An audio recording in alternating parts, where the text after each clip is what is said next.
A sacrifice seduced for the altar of your vanity. A jealous, hungry God craving praises of profanity. With bedroom dark and dine, and a deep mouth stained with wine, it drinks its fill. It was your mothers, not your brothers, that agreed to feed you poison. This egregious lack of choice indeed seemed fit to join your voice in, with lies disguised as prizes of reason and wisdom, with briberies of finery to weaken any criticism. Can the fly invade the blossom that devours it? A mouth that lies in wait for a gift of life to shower it.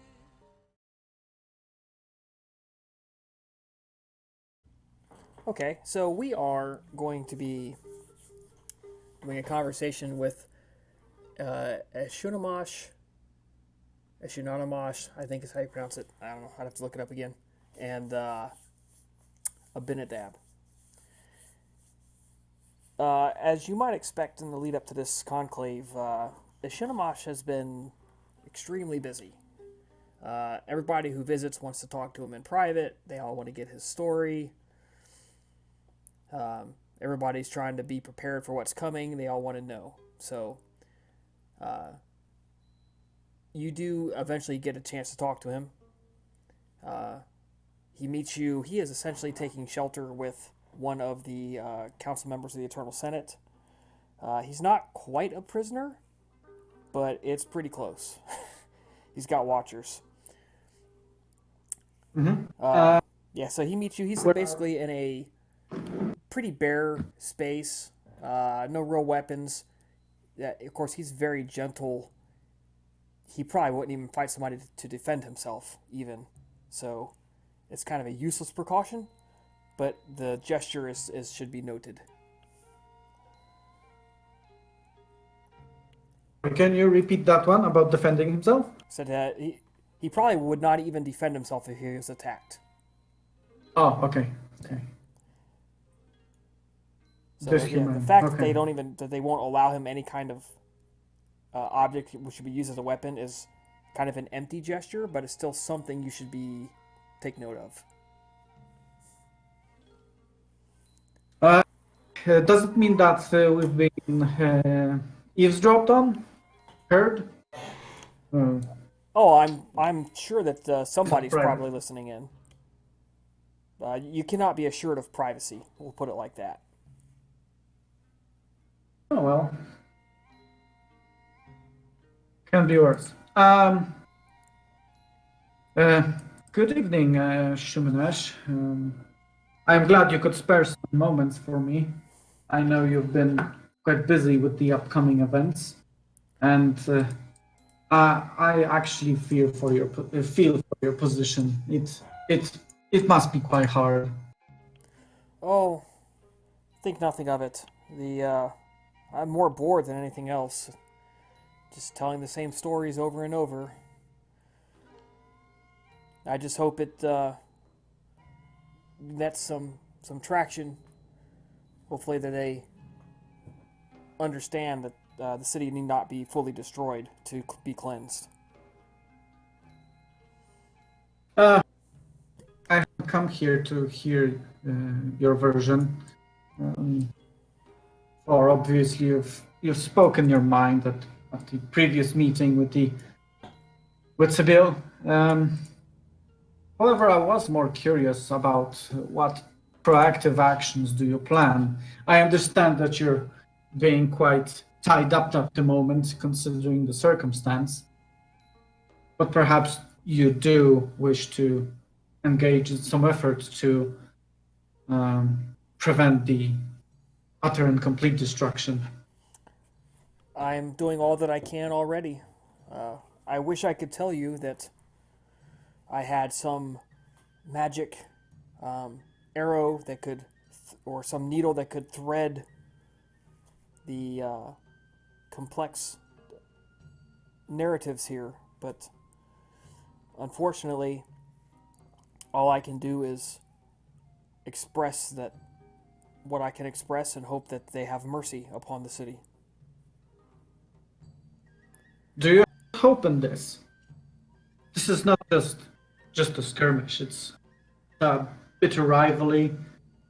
Both sides have committed some sins against one another, and the remembrance of these actions will not just pass away. It will be etched and visible in every move they both sides make. It may just will be that we're both poised for destruction. If I had any other choice, any other choice, I would not be here. Do you think this is not something that I did lightly, or out of spite, or thinking that I could do this on my own? You've been to Carthage, you've seen it, but you did not see the glee as they sacrificed, as the fires to Moloch were lit. You have not seen the crowds chanting, people willingly giving themselves to be sacrificed alive.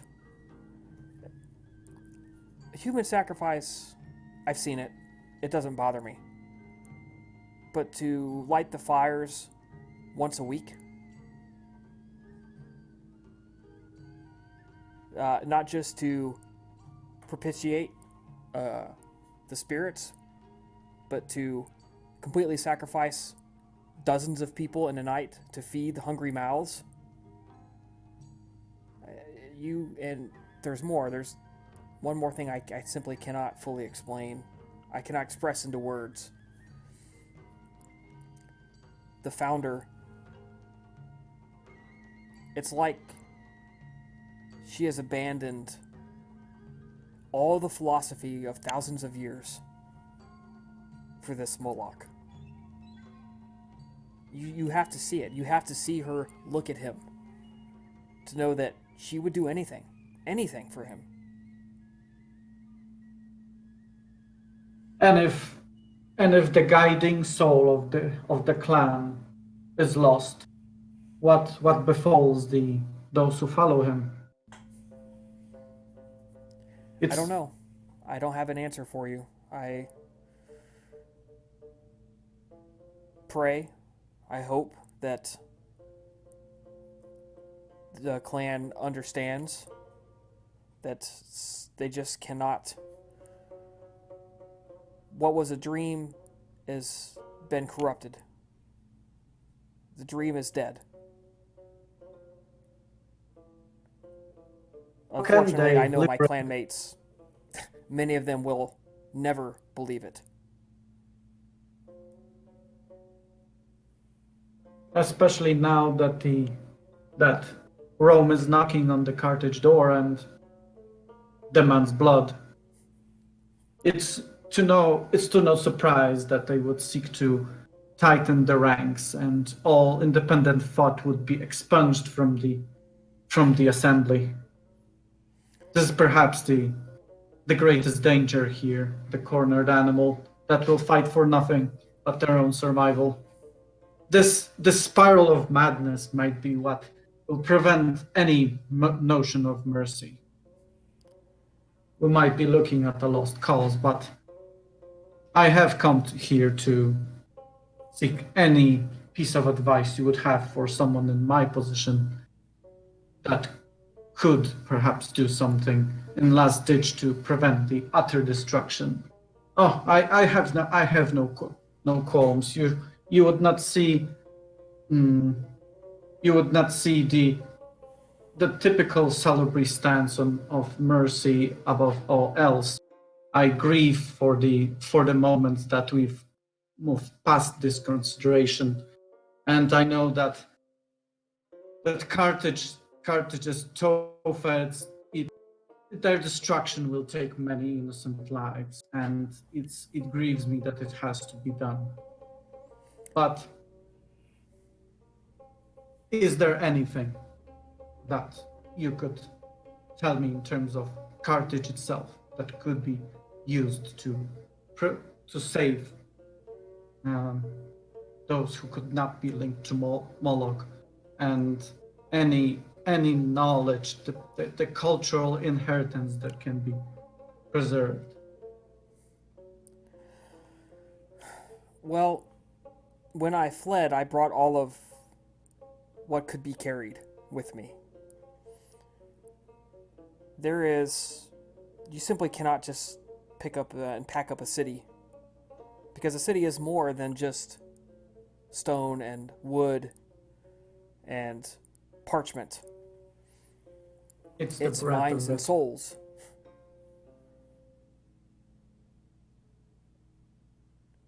I believe pride will stop the vast majority of Canaanites from leaving.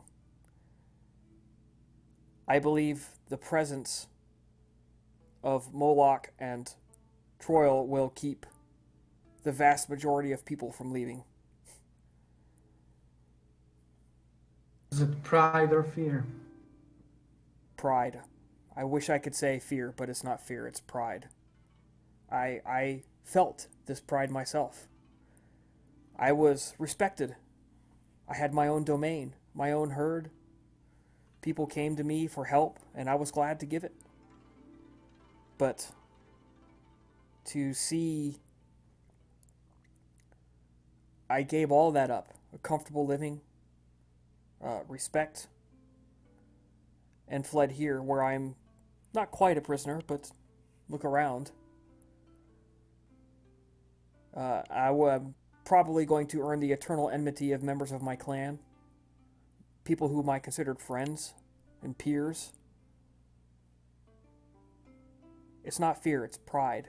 They just don't want to let it go. They will never Pride, believe that they were taken advantage of. pride so deep that would pave the road to their ultimate destruction. Because even if now the odds are questionable about who would prevail, it's inevitable that Carthage will fall.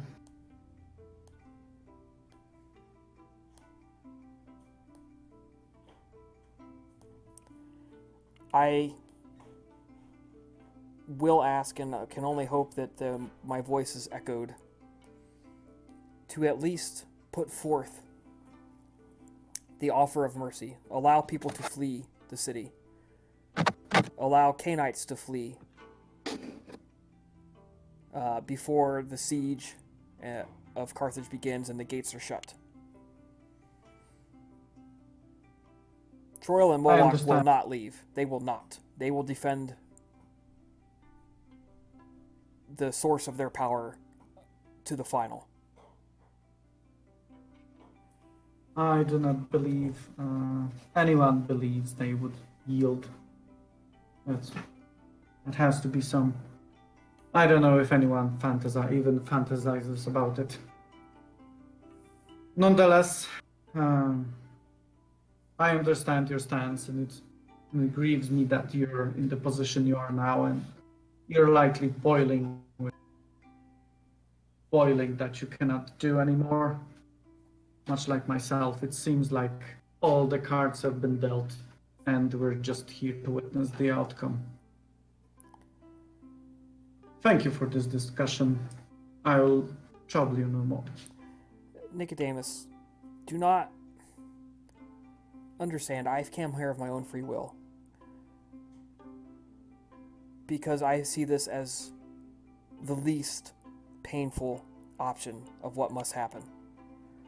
Do not let this taint your view. Do not let this become something that drives you from the path of healing. I hope that the city may one day rise from its ashes and hopefully it will have wiser, stronger Canaanites to guide it. I hope so too.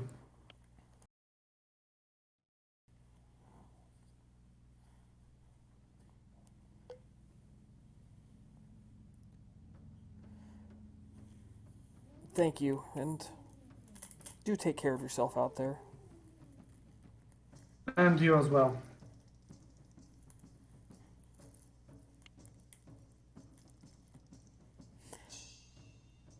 Okay, Well, and you wanted to go see Abinadab, correct? Yeah. So you make it back to the Salubri Haven. As usual, things are pretty tense. The servants let you know there's been another argument between father and son. Uziel is insistent that when all this is over, he will leave the city and he will make hunting down Kabil his number one priority.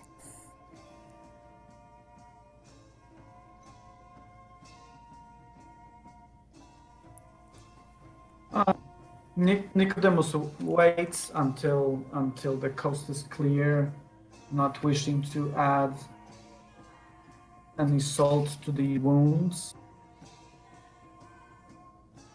that are there. Okay.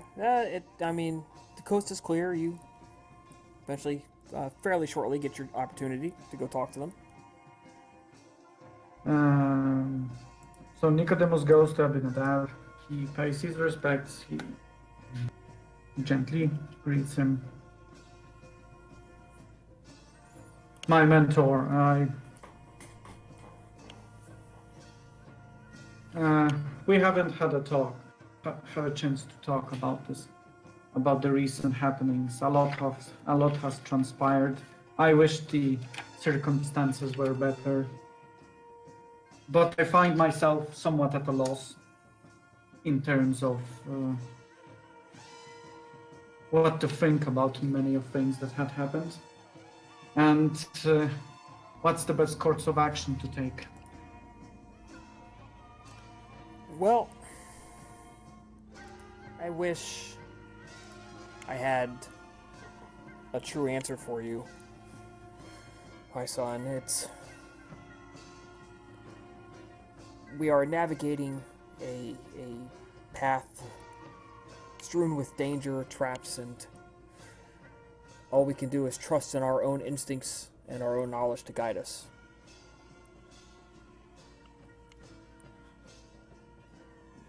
I shall argue for the taking of prisoners, vice, final death, or diablerie. I believe we can show them the error of their ways. We can save their souls.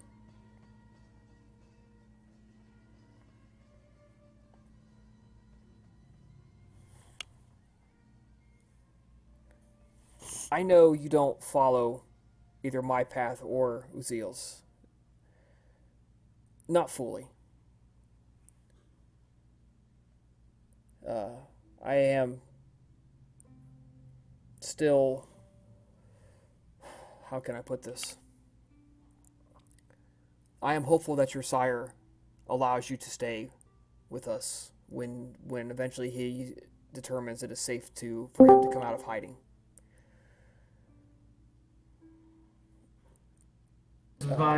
It is my hope as well.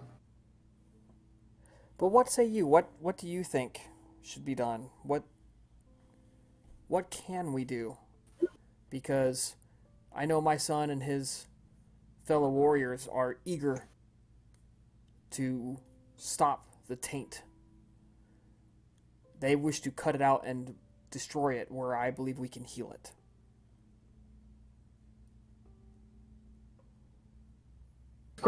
It's quite difficult for me to maneuver my own stance in face of your and his wisdom.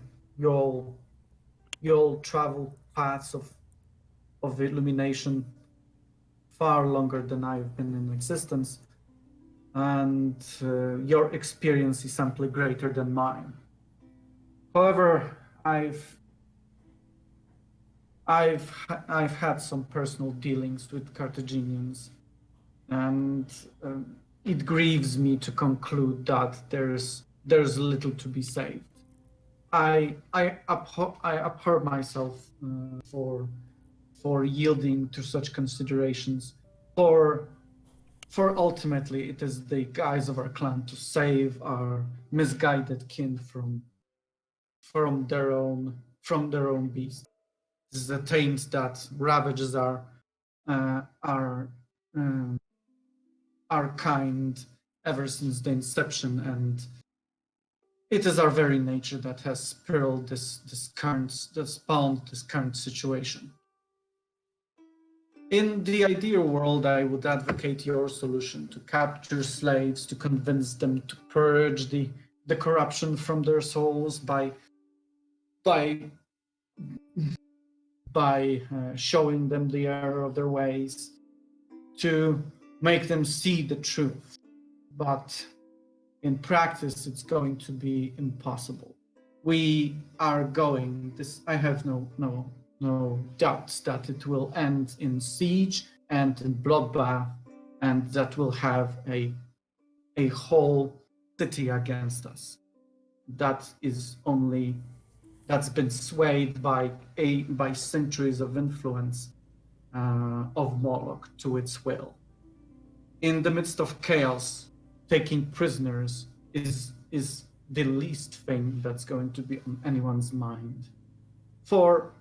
And this concerns me very greatly, this one moment, this final conclusion of this strife, conflict, and manipulation, it will be a trial for the souls of both the defenders and and the attackers. We shall battle not only our enemies, but we'll be battling ourselves. And many will fall, many will succumb to the preying horror and the darkness of our minds. I fear that we'll lose more than just Carthage.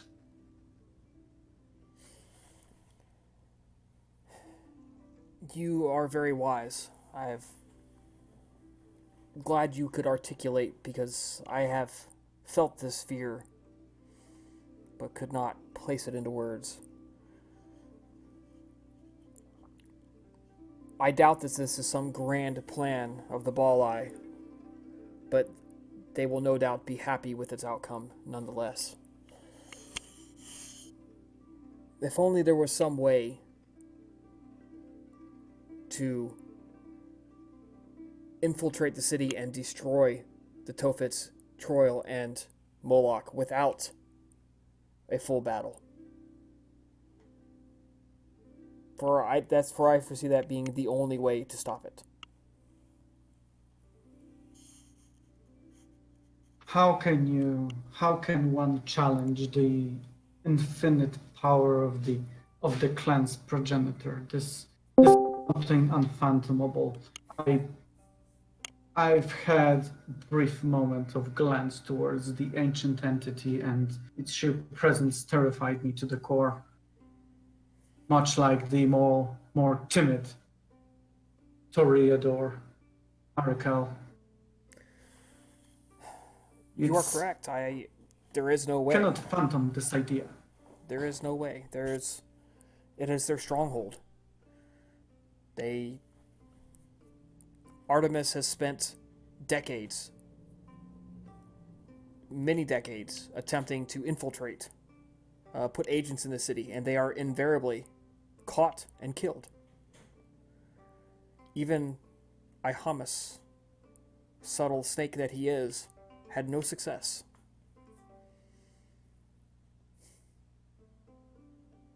And that was simply mortals, traitors, let alone someone attempting to actually make it close enough to strike a fatal blow. No, you are correct. It cannot be done.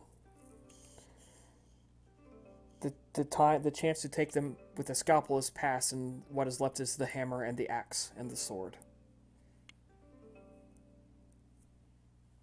If only, though, they could be see reason. They won't, because I had a recent talk with Shumanesh. Have you met him? Have you spoke to him? Yes, I did speak with him. It's a wise and kind soul. I wish more like him were among the Bruja. But ultimately, he said that the biggest problem in Carthage is it's their pride, which much reminiscence me the pride of Rome, because that's what allowed Rome to prevail against Carthage in previous wars, the pride. And now this same both vice and virtue, if you can call it that, is now standing in the way of making Carthage see reason. They will not permit themselves to understand that they've been misled.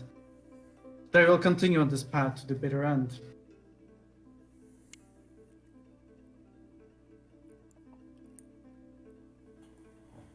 You have read many of the scriptures of the Torah and the rabbi studies. Pride is often the fall of many powerful creatures and beings.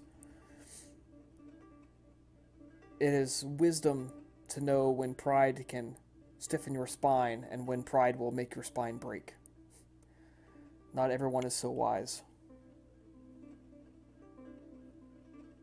It's like an intoxicating addiction that that brings pleasure with a whiff, and it drives you into its claws when you take a deeper dive.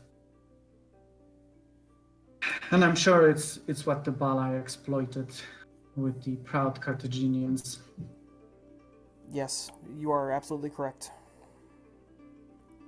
What of Caribiel? This is a problem, and I can see how many of what Rome is going to say at the conclave is going to be undermined by the revelation of this new ally of Artemis. An ally of convenience only, temporary. I know she would say that. Caribiel has made the bargain that when this is over, she will depart and not be seen in the area ever again. She is to be given, from my understanding, at least a week of head start before the chase begins. Yes, these are all technicalities. The best manipulation is that one veiled in truth. I rather think she means it, and she will vacate it, regardless whether she's bothered by her own destruction or not. But ultimately, what do you think of Artemis? It terrifies me that my patron would seek to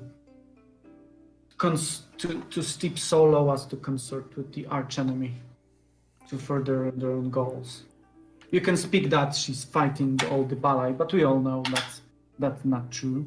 It's her ambition, her drive to humiliate the Bruja that caused her to take this step. Your insight is spot on. I believe that Artemis is on the verge of torpor and is simply trying to make a last dash to fulfill her goals before the sleep takes her. And she is so hungry and so desperate to get this done that she just will take any chance, she will shake any hand necessary to get it done. Interesting. I had not thought of that. This may be where her current weakness lies. She has been going this path for quite a while, but if this is her drive currently, this could mean her downfall. once again, it is pride. You cannot tell her what to do.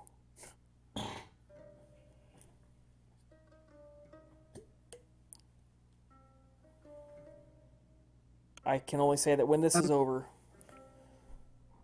I don't know if I'm staying in Rome or not. My obligation to Artemis will be finished. But Rome needs Salubri. It needs our blood. I understand how difficult this whole thing is. It's not been easy on you or on Uzio.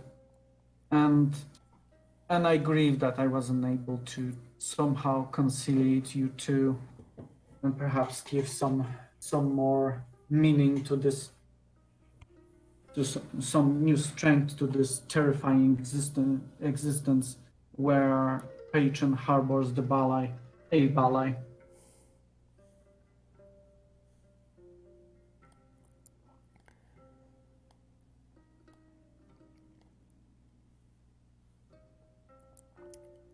I have only this to ask you, this last thing. When Carthage falls and you are in the city, do not allow yourself to be tempted at taking their lore or at attempting to read their lies. See that it is buried for all time. And when you are wiser and stronger, and then you can return and arrange to read what they have to say. I fear that their lies will infect, will take root in the minds of any who see them and read them.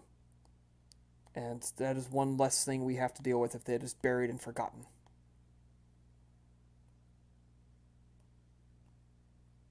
I cannot deny the wisdom of your words. That it takes a disciplined mind to properly process any given information. A truth can be terrifying to look at when not approached with serenity of insight. I will heed you. I will hold your words in mind when traversing the city on fire.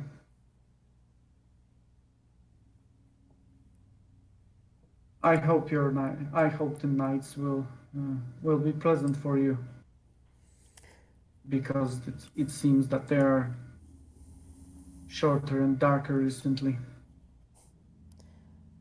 And you, son, and you.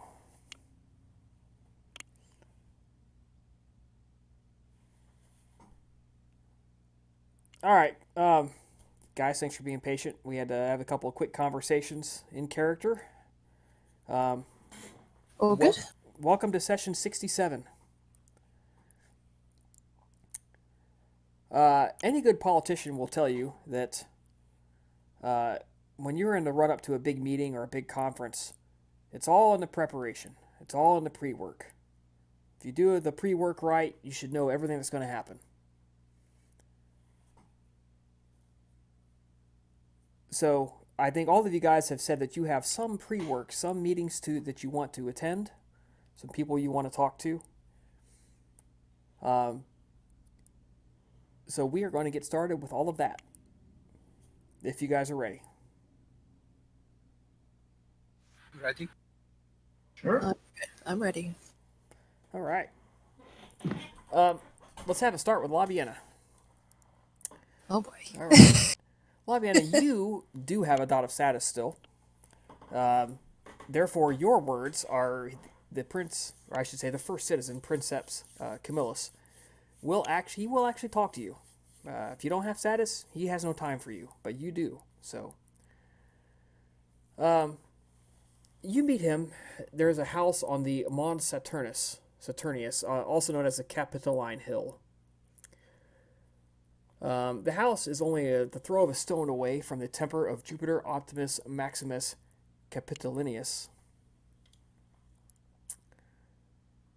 The house that he is in, it's laid out much the same way as any rich Roman villa. The visitor's public area is richly decorated, Has soft fabrics, rich threads in them, comfortable seating. You sit down, you're brought in, you look around. Let me ask, when you come, how are you dressed, and are your clothes clean or dirty? I mean, have you left evidence of your necromantic work on them? So give me an overview of what you look like here. So that's actually a very good question. Would you have allowed yourself to have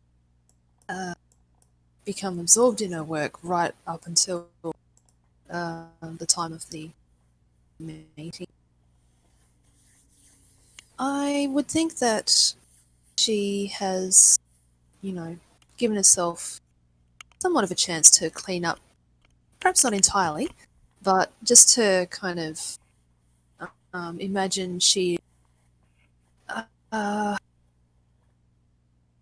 not like 100% clean and tidy, but I guess you say tidy enough for the occasion. Okay. Perhaps So the you odd don't show up completely sign. slovenly, just not giving it care. You actually take a little bit of time to freshen up and put on some fresh clothes and She kind of things like rushed it that. though. Yeah. So when they show you in, they give you, as normal custom is for them to allow you to wash your feet, and they give you sandals and stuff to wear inside the house. When you are brought in, while they do follow that custom, one thing they do is before you sit down, they actually lay cloth where you're about to sit to make sure you do not get anything dirty. Fair enough. That is actually slightly insulting, Mm, um, yeah. but it's a very gentle insult. Yeah. She tries not to let it show because, So Camillus comes in, and he's dressed somewhat casually. Obviously, he's very busy with meetings and stuff leading up to this. He greets you cordially, with all the etiquette that a man of his station knows and can muster. So, Miss Labiana Cilia, it is a pleasure to have you in my presence once again. I was told when you asked for this meeting that you wish to rectify the mistakes of your involvement with the Carthaginians. Please explain this to me. Elaborate on the situation. yeah. Well, obviously after Princeps had done all his uh, respectful introductions, Labiana does the same before she speaks. She's like, Princeps, I'm grateful for you to receive me tonight. Um, as a matter of fact, I've just been thinking a lot for the past, out of character, however long it's been between Mm-hmm. this and that, Yeah, many months. Just many months. There you go. pretty much. I have been deep in thought for the past few months. I've been pondering and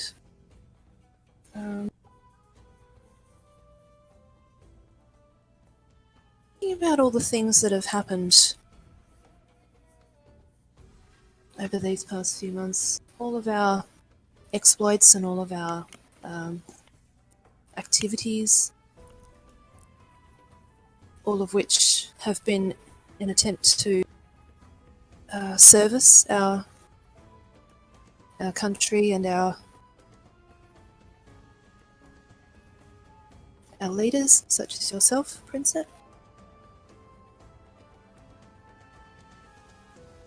Thought a lot about how that has made us look in your eyes in particular.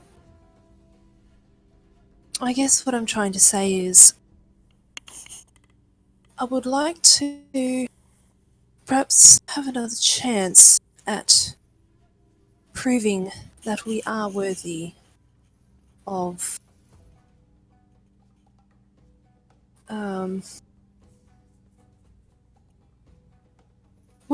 another chance to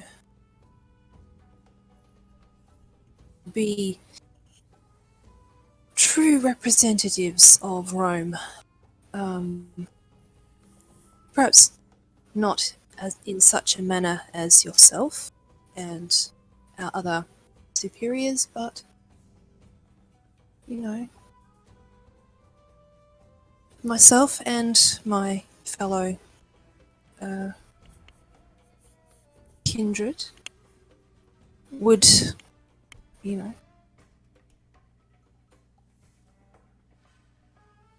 probably just need to give me a moment out of character here. He sits back in the Roman chair. And he says, "Let me ask you something here. Have you ever given deep thought to the nature of dignitas? What creates it? What makes it go? Why it's useful?"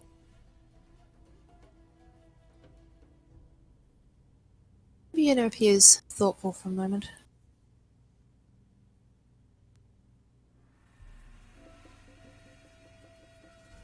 Some ways, I think I have. But, I guess it probably does not come as naturally to someone such as myself, for example. Dignitas, sometimes more generally known as status, is a recognition of trust and power. You and your coterie have displayed, and continue to display, a disturbing amount of compassion for the Carthaginians. Such compassion could be understood, perhaps not forgiven, but understood, before all that happened less than 4 seasons ago. Yet you continue to show them trust even after they tried to kill you. They tried to recruit you, threatened you with death, and yet those amongst your coterie still extend the olive branch to them. How does that reflect on your dignitas? Why should we even acknowledge such with you and your coterie?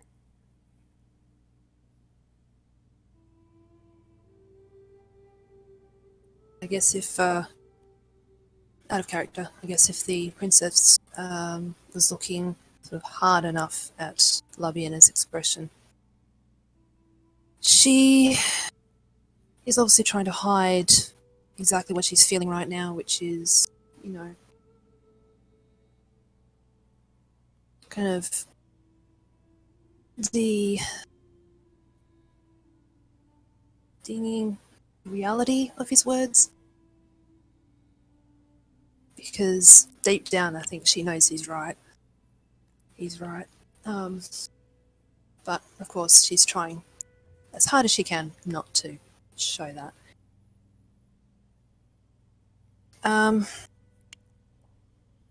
But she, after trying to force that down as much as she can, she looks back at him and says, "Well, Princeps, I must admit,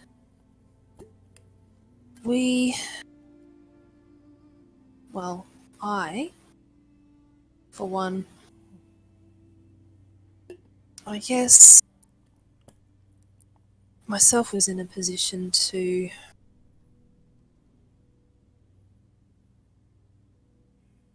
see if there was any chance that they may provide us with, I don't know, information, valuable information regarding the Carthaginians' plus information, regarding other things that were going on, that are still going on in Carthage at the moment, mainly regarding those Toffets and the sacrificial well. And I will admit, myself in particular, is possible, and it is out of character, that was a sort of half emphatic, possibly.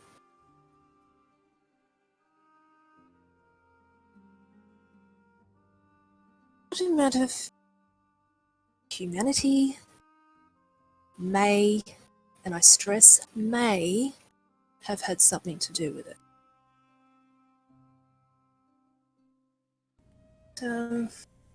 Obviously, after we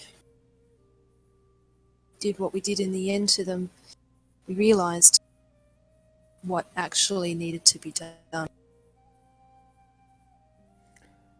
Do you realize what needs to be done?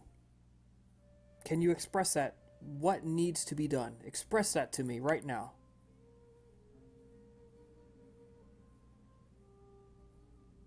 The Carthaginians need to be stopped.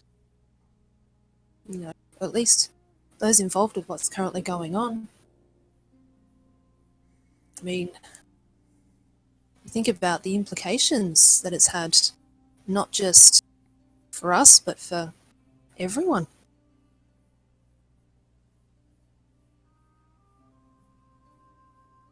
There's always going to be the risk of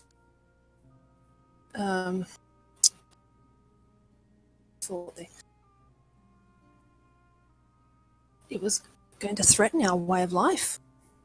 And You say stopped. What would it take to stop you from the worship of Dis Pater?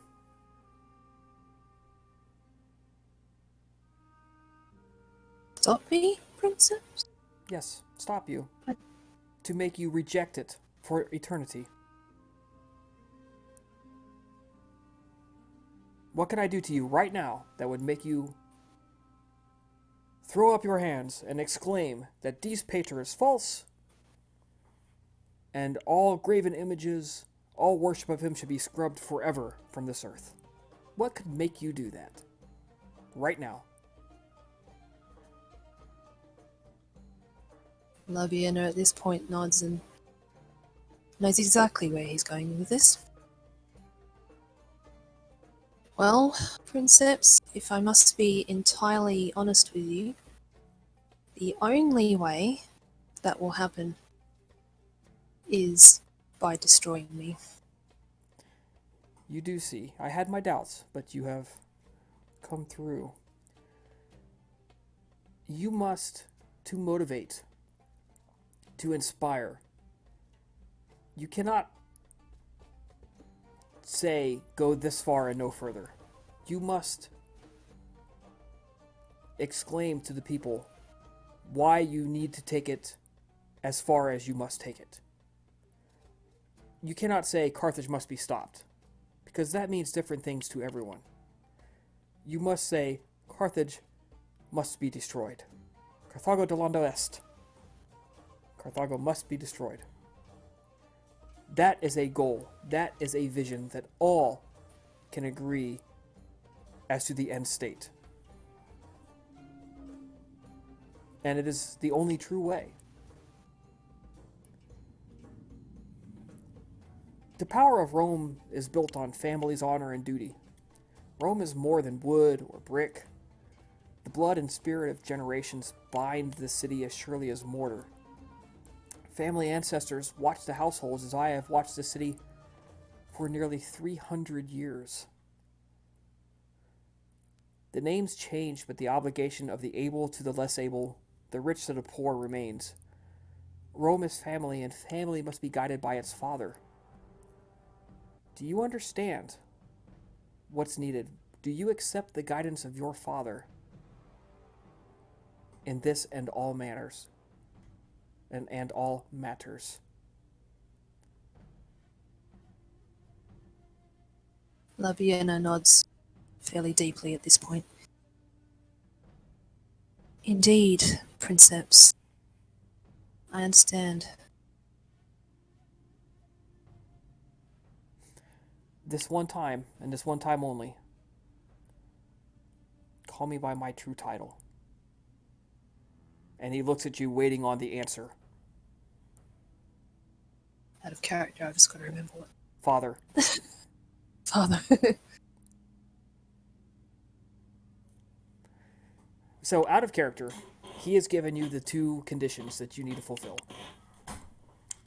And you may not fully comprehend them as Labiena at the moment. Obviously, number one, you already figured out. You must reject all compassion, and you must for Carthage, and you must do this publicly and try to convince your coterie to do the same thing.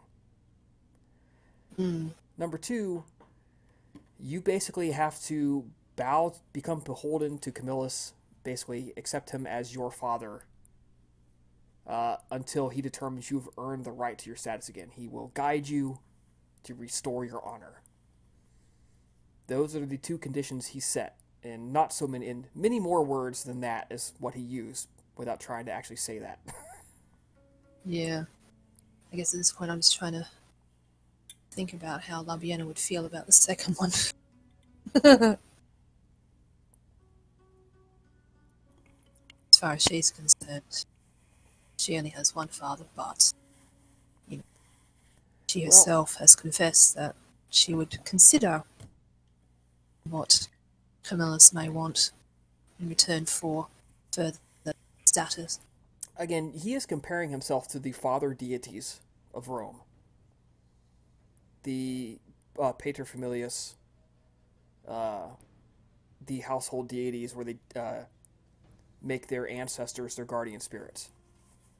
Right? He directly drew that comparison from them to him. So he's not saying he's literally going to be your father. He's saying you will accept my guidance in the way that Romans accept the guidance of their ancestor spirits. Yeah. I guess at this point, Labiena has taken a brief moment to ponder this, to consider how that would, how that sits with her, essentially. But she thinks about it and she realizes that it may not be such a bad thing, at least for the short term. Of course, to see how that goes on an ongoing basis. So at this point, Labiena sort of bows humbly again. Of course, Father. He smiles. He embraces you in a manner of a father and daughter. Doesn't seem to really care about your scent or the off-putting supernatural effect that you give off. It says, that's very good. That's very good. Now, you have work to do with your coterie members, and I have work to do for this upcoming mass meeting. Protect yourself and keep yourself safe out there. I will, Father. And I will do as you ask. Good. Moving onwards to Albina. Albina, your sire needs to talk to you.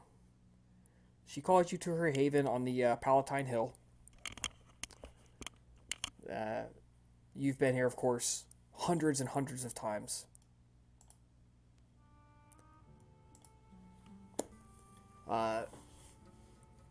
So when you show up, she leads you down in and grabs a golden cup, cuts her hand and bleeds into the cup, seals it, hands it to you. She says, Albina, drink of this chalice that you may reaffirm your love for me. I take the chalice and I sip from it. She waits until you have fully drunk the entire blood point. After she's finished, she lays the empty chalice down. That's very good, very good.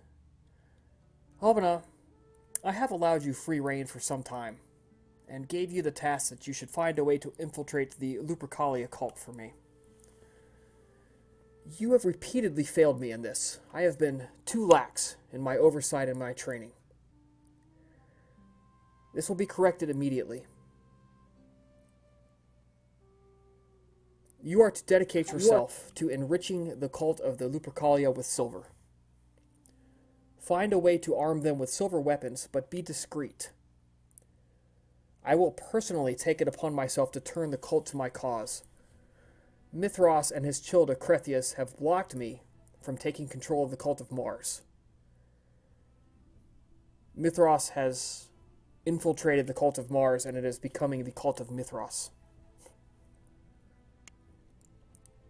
This will be the first step in turning his own cult against him. Again, take care not to be caught. If you are too obvious, Mithras and Crethias will be able to trace the source of the silver, and you and I cannot stand against them. This law should provide plenty of opportunity to acquire large amounts of That was my thought as well. I believe if you are intelligent about how you engage yourself in Carthage, we should be able to get all the silver we need. Of course, that means you must drive the will to invade Carthage. You must do your best to head off any misguided impulses to not sack the city.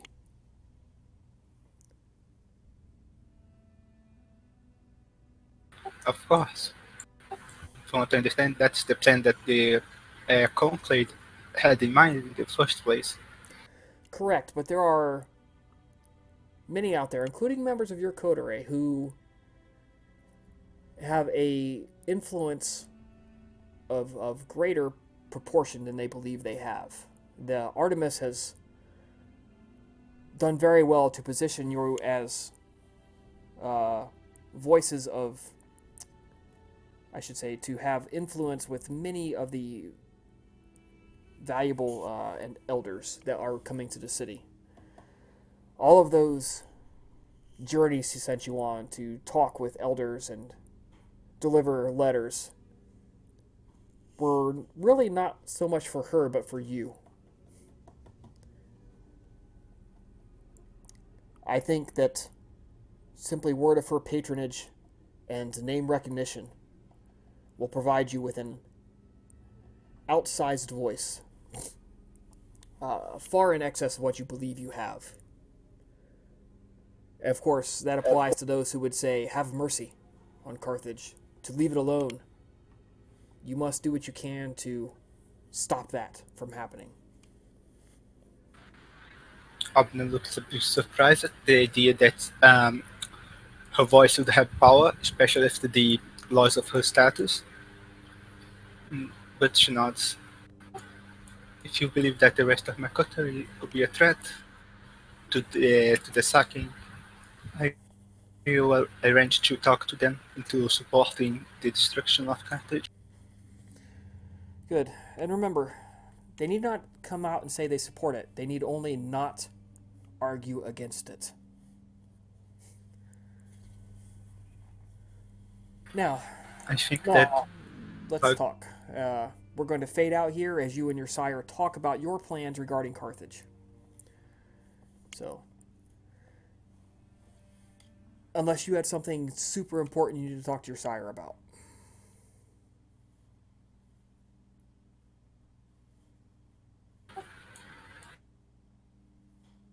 I'm not supposed Okay. All right. The next scene we get to. She herself on what Oh, so sorry. Go ahead. You broke up there. I thought you were done. is her.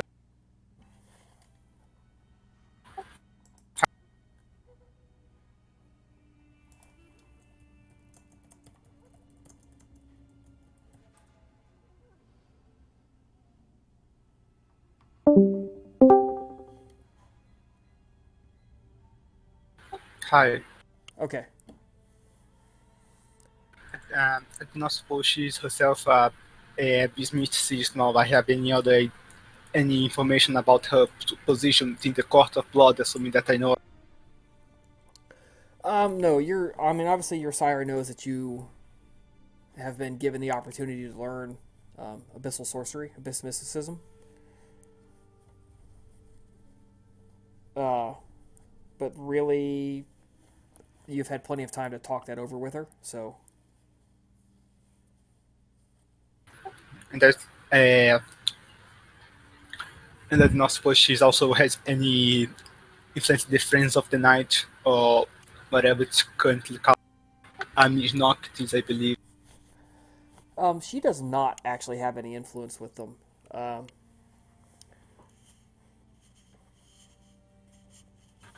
Okay, yeah, so yeah, she's nothing else. basically, for the longest time, she's been the only Lasombra in Rome except for you. So that tells you where she's at. I mean, she is the point of contact in Rome for Lasombra, but that doesn't mean she has a lot of power otherwise. Doesn't mean she's distant from the rest of the clan. Right, correct. Okay, yeah, nothing else that I think to talk to her about. Okay. All right. Moving on to Hatshepsut and Nicodemus. The pair of you, both of you, have said that you wanted to talk to Kybeel. You had sort of the same goals. You wanted to see if you could figure out what she hopes to gain out of this, or at least obtain some sort of insight into the inner minds of the Balai. Is that correct?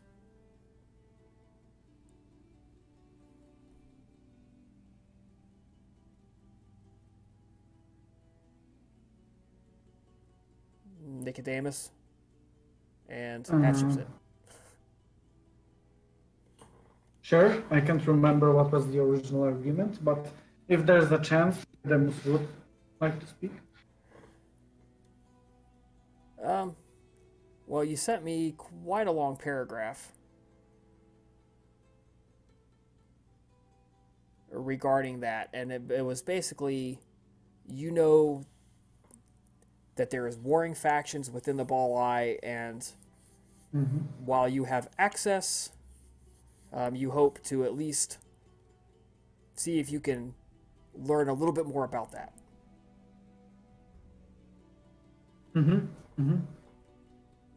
Yeah, I don't want to read what you sent me, quote unquote, but you're trying to see where connections are at and things like that. Trying to get an understanding. Right. I kinda dumbfoundedly excluded Kybeel from the equation, but obviously this is a good step. Yeah, even if she tells us to beat it.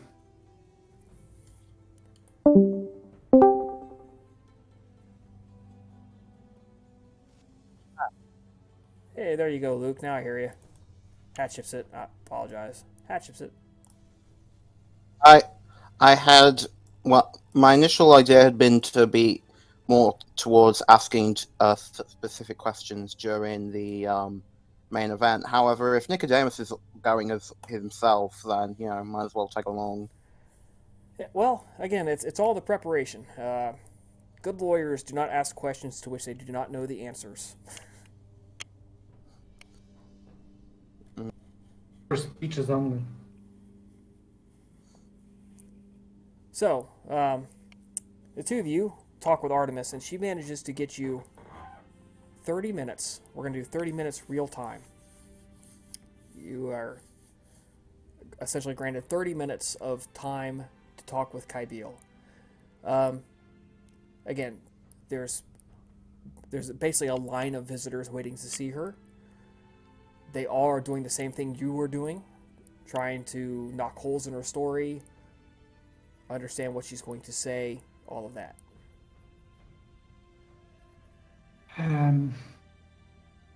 So, what was before the timer starts? Question: what was she occupied with, and what was Artemis occupied with since this meeting with since this revelation in which she offered the deal with finding a way, with showing the way to keep Troil in torpor. So Artemis has basically put Kybiel on house arrest. Kybiel does not go out in the city. She contents herself with reading the one single book that she has. What kind of book is this? You have seen the cover. Nobody's directly asked her about it, but nobody seems to want to touch it either. There's just something about it where people are like, I don't really want to touch that. Yeah, if It is the book you were If- thinking of. Yes. King of yeah, Children, we know it. So yeah, it has its own little, let's call it aura of presence too. Nobody wants to touch it or get close to it. you know what would be great? If Abali did that to a book that was just really innocuous, like a fucking children's book of children's tales. Romance novel. So she reads that. That's pretty much her entertainment. She listens to poets and artists who come and entertain the crowd at her house. Artemis has been busy emptying her house. She has been delivering money, statues, stuff. You guys have been getting all the stuff she promised she was going to give you. You've been getting deliveries. A lot of stuff is leaving Rome. So basically, she's preparing to leave permanently.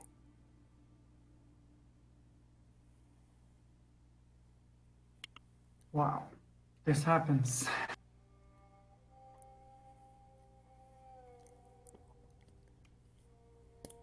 So yeah, and she's not even being subtle about it. It's pretty clear what's going on.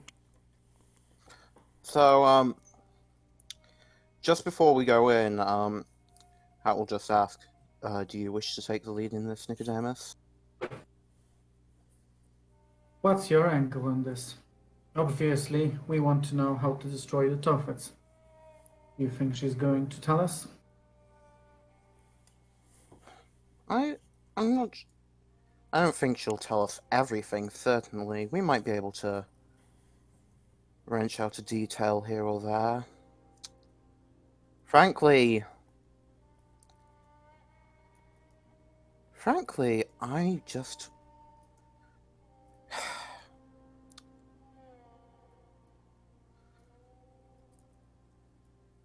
I'm not even. I will admit, I'm not sure what I'm looking for myself. Guess we'll just try a few blind shots. Maybe this will lead someplace. I'm not very hopeful, but if the opportunity arises, something I would not use it. Just be wary. I know it's been a sort of a Celebrine mantra by now. Don't trust a balai, but don't trust a fucking balai. Oh, believe me, I am aware. Anyway, let's just go. So yeah, as we step in, that will give a forced polite greeting. Yeah, she doesn't even bother getting up from where she's sitting. She acknowledges you that you are here. And she gestures to a couple of stools across the room from her. Now, the room itself, probably 3 meters by 4 meters. Not terribly large. In fact, it might actually feel a little claustrophobic to you, depending on your attitude towards Kybiel.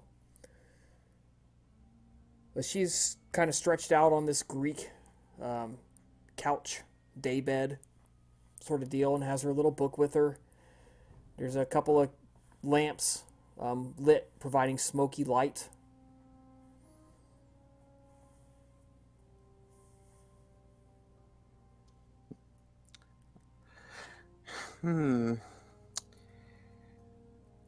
Getting a lot of visitors from what it looks like outside.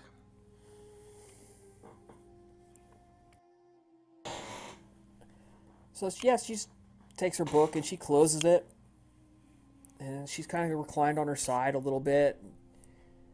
As usual, the creepy insect movements under her skin are just barely visible. But it's one of those things, once you've seen it, you can't not see it anymore. And she looks at you. She doesn't say anything. She just kind of raises her eyebrows and waits on you guys to make the first move here. Alright, I'll just get straight to the point of the matter, I suppose. You've made plain that you aren't of a mind to reveal anything specifically about your clan, and whatever else can be said, that at least is understandable. There is one thing that has been weighing on me. Are you at liberty to say anything about the real purpose of the Tophets, and how to counter the energy that's being gathered in them? Oh, I'll tell you how to destroy them. That's principally why I'm here. Do you really want to know? Yes. Oh, well, the easiest way is to set them on fire, allow them to burn down, take the stones, separate them until not one stone is standing on top of the other, salt the earth, then you will draw a symbol in all the salt with elder blood. I believe this takes blood of the 5th generation or lower. How much blood? And then you will 4th or 3rd. 5th, 4th, or 3rd. Or Cain, if you could find him. The question was how much of it, not Oh, how like much of the it? Oh, potency. sorry. Oh, well. Depends on the size of your salt field. And then there is a particular closing chant you must make, calling upon the gods of your choice to seal it. Once that's done, anything within the soil will be bound there until, well, for all eternity mostly, until something more powerful comes along to break it, which should never happen. Does this sound like she's just making an unnecessary show? Is that something like sounds like it would work? This chant to deity seems particularly out of place. Hatshepsut is actually the one who can answer that for you. Hatshepsut, you can roll your intelligence plus occult. It's difficulty 6, and it has to do with the way blood magic works. Well, I mean, would book knowledge apply, perchance? Yeah, probably actually yes. Yeah, I'm sure you have Okay, heard this in your studies. Okay. Base diff again. 6. This is actually pretty common knowledge, I would say. Why do you have a -5 shit, wound penalty? I do not know. I think that might be from last session, Yeah. before I fully healed up. Yeah, you might go ahead and get rid of that. Let's try that again.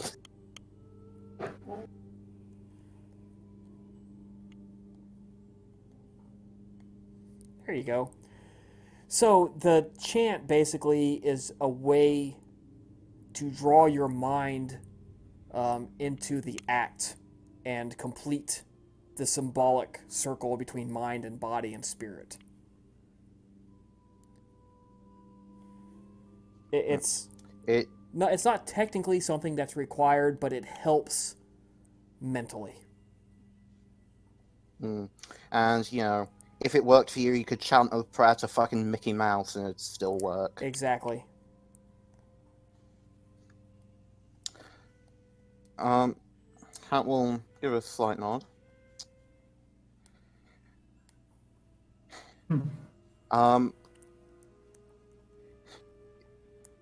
And after a moment say, I'm going to assume that the symbol is a bit more of a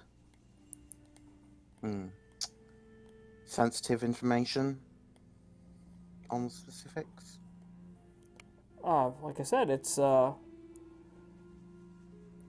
will teach you to draw it. I can show it to you. You won't understand it, nor will you have the power to channel it. It would be dangerous if you were to attempt it.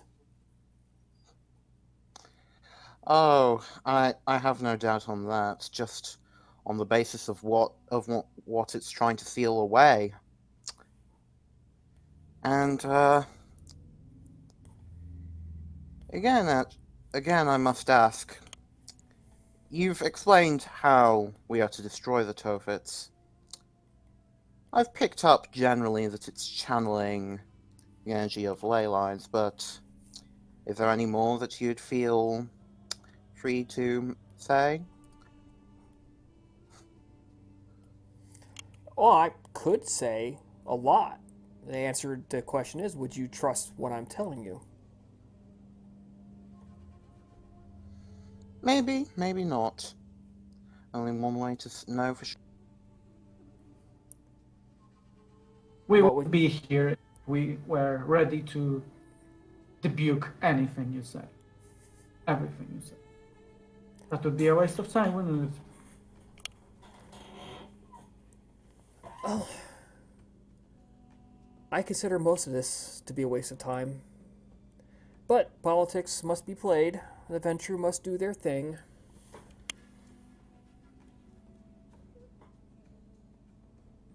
Certainly, you've likely expected it so when you decided to come to Rome.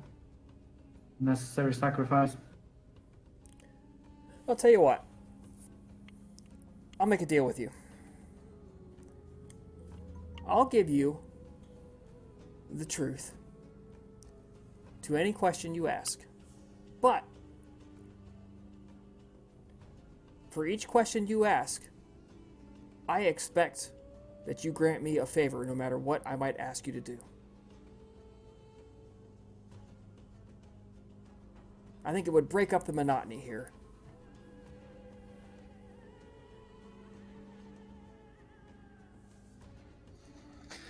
It may, but... well, I won't speak for my companion, but I'm afraid I won't be able to take such a deal. Sorry, narrow-minded, salubri ways. Can't just skip them, you know? Ah, well. I suppose a bit of amusement was too much to ask for. I could juggle for you if you want.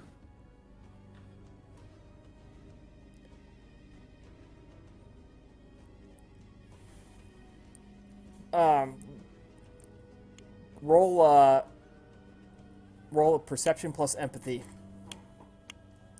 Difficulty 6. Just Nicodemus? Yeah, both of you. Just Nicodemus.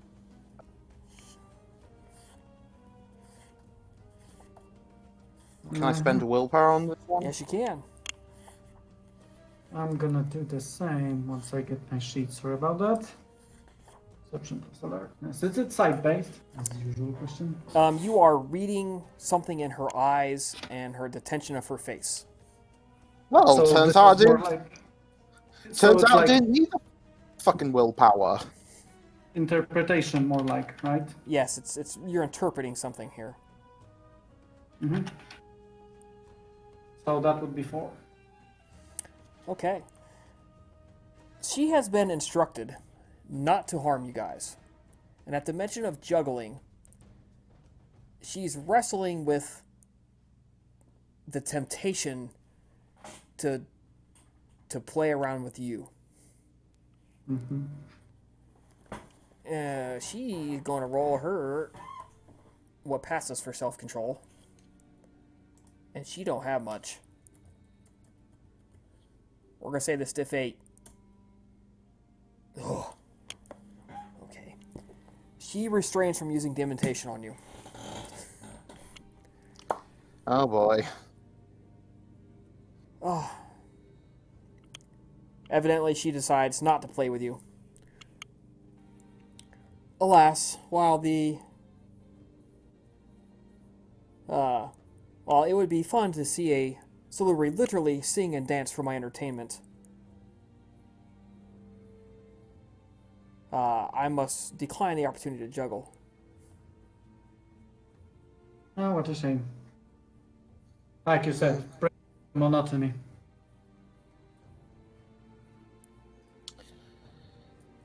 I'll tell you what, But you know, sing and dance for me, entertain me, and put me in a good mood, and then I'll consider answering a question.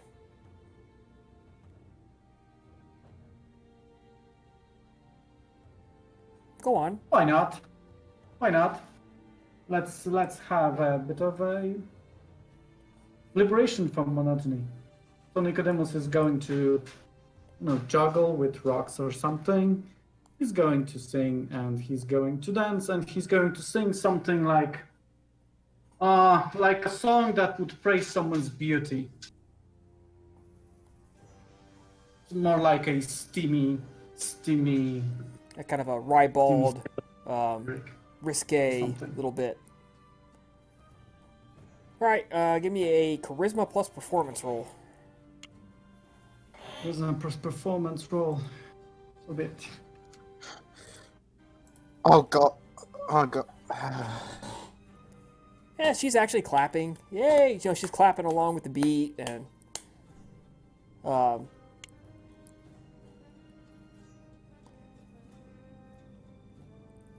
she's pretty happy. She lets you go for a few minutes. Hey, there you go. That's nice. And I'll be able to say forever I had a Salubri sing and dance for my entertainment at my command. Wonderful, wonderful. There you go. There you go. So that's like a favor, right?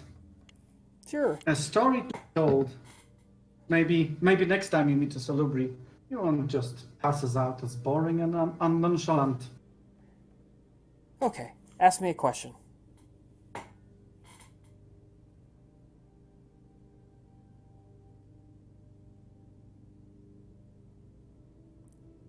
Ask me a question. I can't promise you I know the answer, but ask me a question. Out of character, like, Vorpal, do you have any specific ones, or would you rather I take over? Sure, go ahead. Nicodemus is kind of exhausted from dancing. Well, I'll just repeat the main one of what are the Carthaginians doing with those Tophets exactly?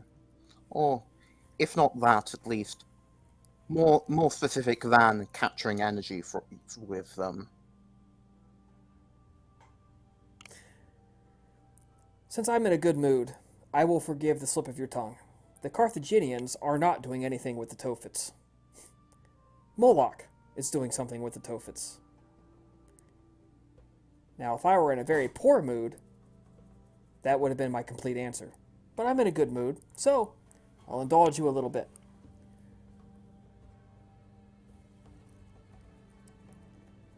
There are deities that literally sleep beneath the earth.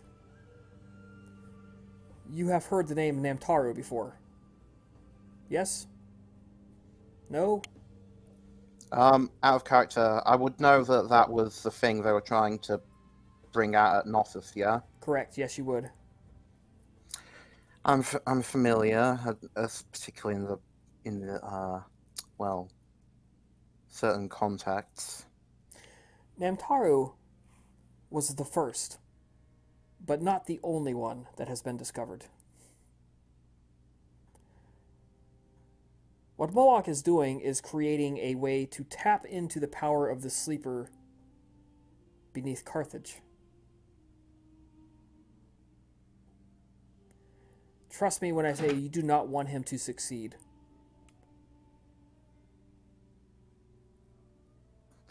I can only imagine. What does he need the sleeper to be awakened for? You Ultimate don't power? Even You don't want the sleeper to be awakened. You don't. That's end of the world. He Why- wants to He wants to he channel. wants to feed on it He wants as to one might a channel sleeping mortal. the power of a sleeping god. want that rouse the sleeper from its slumber? It might. Is he that mad to take the chance? I think that's another question, and we must determine what it would take for me to give you another answer.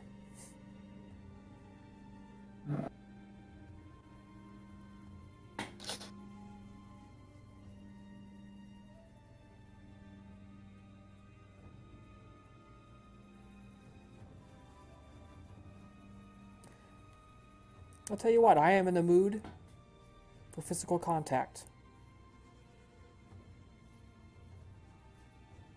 The two of you fetch some warm water and some soap.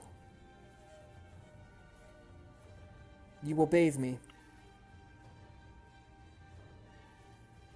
Make me feel pleasure again.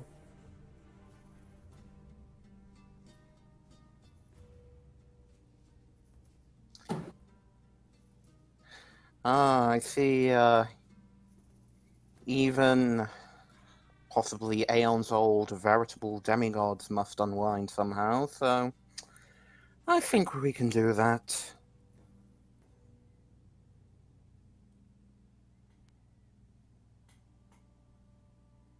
Nicodemus shrugs. Ah,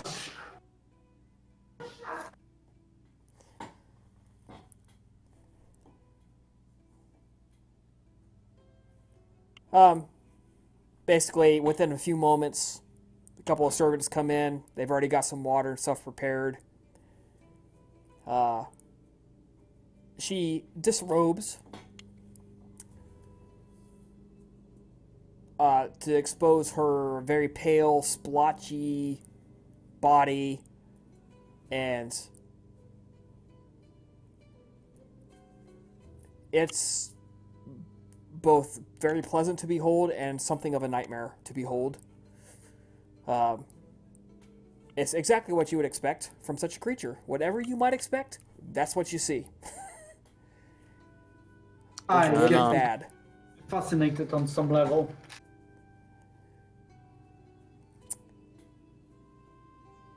So as you begin the process of bathing her feet, and she tells you, be gentle, take your time.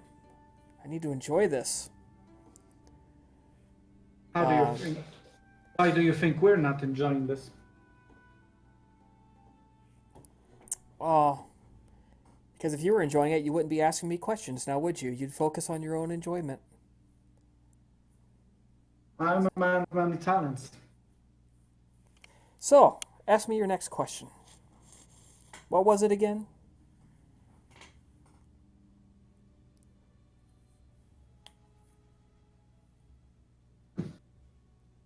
Out of character was the do you think he's really mad enough to risk that thing, wasn't it, Roble?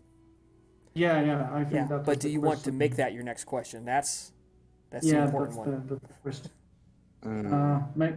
I think the answer is fairly obvious by now, so probably better to ask about.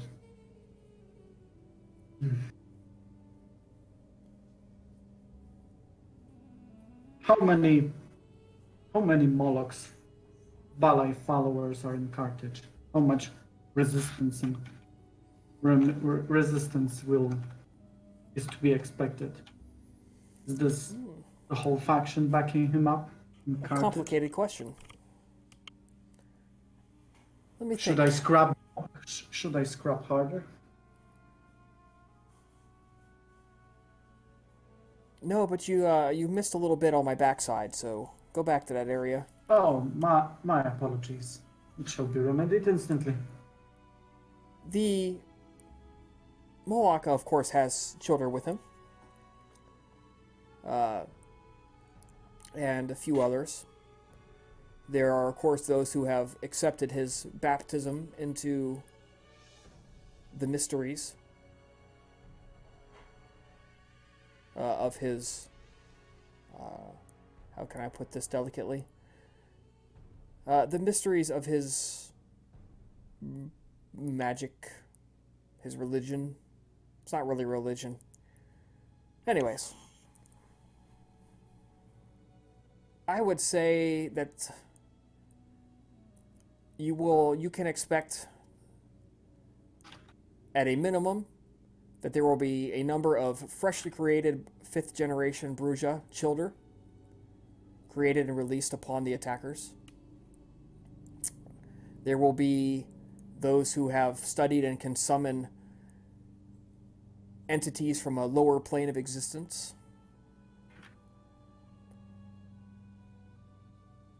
You face Moloch himself, who will, of course, be within the inner walled city at the main Tophet.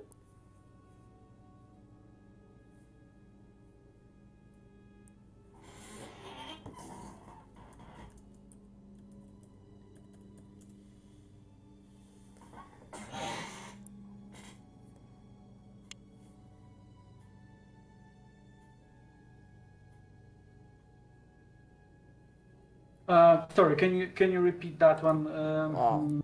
She said, so Troil and Moloch will be in the inner city, the inner walled city, with the palace and the royal family. That's the main Tophet. That's where that's at. You knew that, of course. You did know that. Mm-hmm. She's like, oh yeah, right there. That's a good spot. Oh yeah. Wow, you're talented.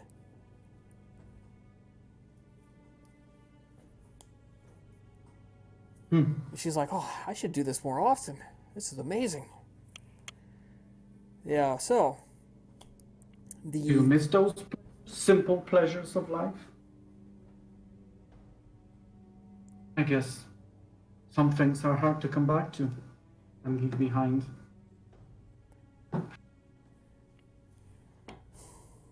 I would say that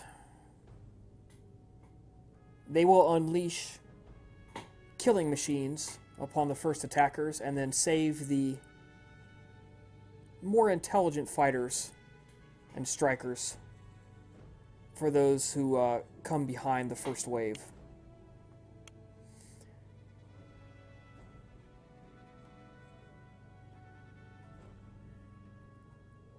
And I will give you a piece of advice if you are among the attackers. Look up. Do not neglect the sky.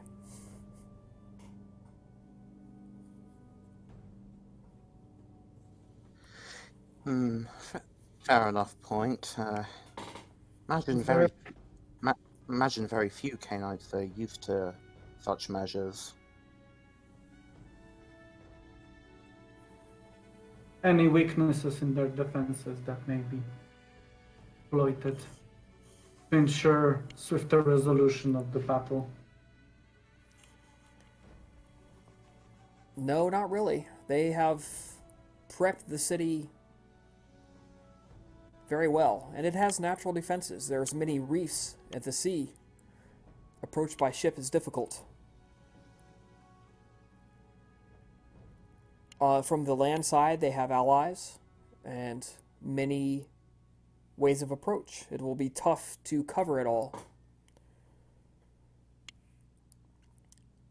Their city walls have 2 main gates, which will be heavily fortified. They will have projectile launchers.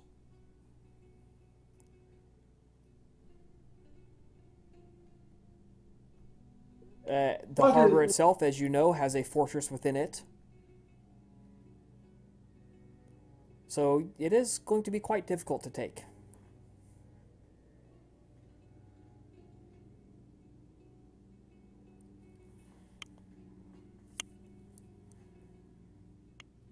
Is it that they hear at this point? They She looks hear over at an or, hourglass and she says, "You only have a few minutes left." If I may, then, just as one last thing, humour me. You told me I wouldn't understand it, and honestly, I do believe you on that. But show me what the symbol looks like. I'm just curious.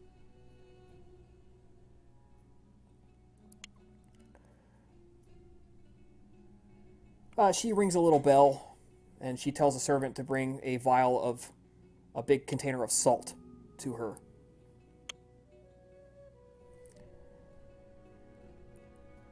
And she explains quickly about that you must, when you salt it, and then you put the salt this way, and you mix it with blood, and she takes the salt and she pours it out on the floor. But she doesn't. You notice there's a couple of spots. You're versed in spellcraft. There's a couple of spots that she specifically skips, so that it's not a complete symbol. She In my says, mind, would I be able to at least roughly fill in the blanks of it? yes, you could fill in the blanks. Looking at it, you'd be like, okay, she skipped that and that. Okay. And she will freely explains that the reason she did that is because even looking at it is enough to burn it into your head. And this is a case of the price of knowledge is sometimes in the knowing.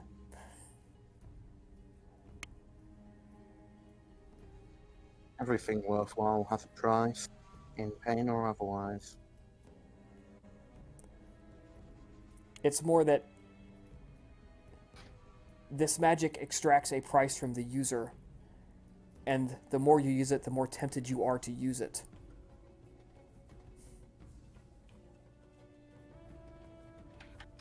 If someone weak enough were to use it, they would become so enamored of it, it would end up destroying them.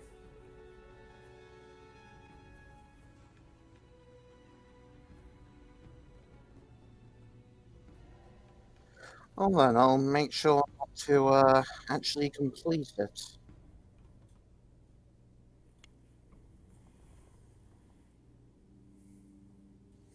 But yeah, Pat will make a mental just sort of, try and memorize as much of the incomplete sketch as she can, and then Okay. just be like, and then presumably by the time that's finished, the timer is up. Yep, and I believe we've only got a couple minutes left real time, so yeah, timer, the sands run out.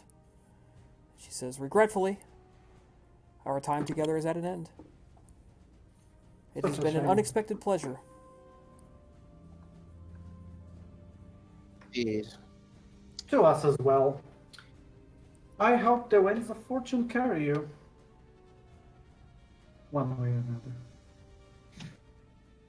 Good day. Night. She sits back down on the sofa. You guys show yourselves out.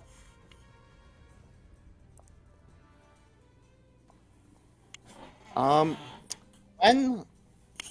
Hat's going to keep going until they reach a spot where she can be reasonably certain no one's going to listen in on them, and just mention, I find it odd that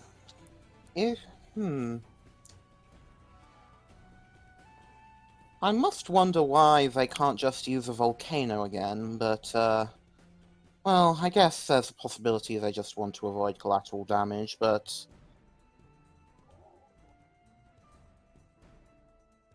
Point. During the as the source of power, or the means to dismantle the Tophets. yeah, as a means of trapping and disrupting the plan.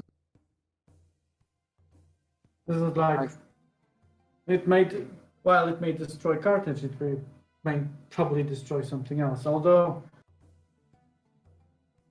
I wouldn't put it past her to just want to see things burn around there.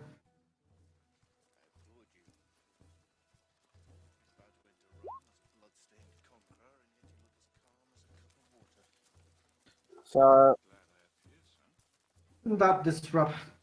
Perhaps it has something to do with means to keep Troil down in Earth forever. very possible. I actually did look this up a bit ago. There isn't one that's super close, but there is one that's like there is one sea-based volcano that might have worked, but it would be a vague thing. So yeah. Well, also they don't necessarily understand tsunamis and things like that. So Yeah. Um.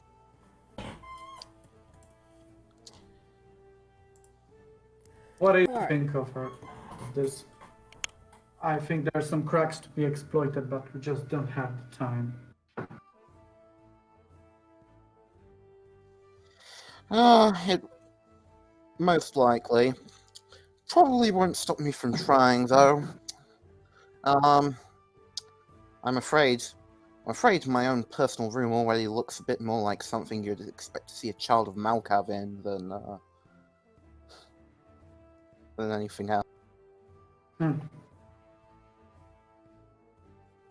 This does give me a thought, though.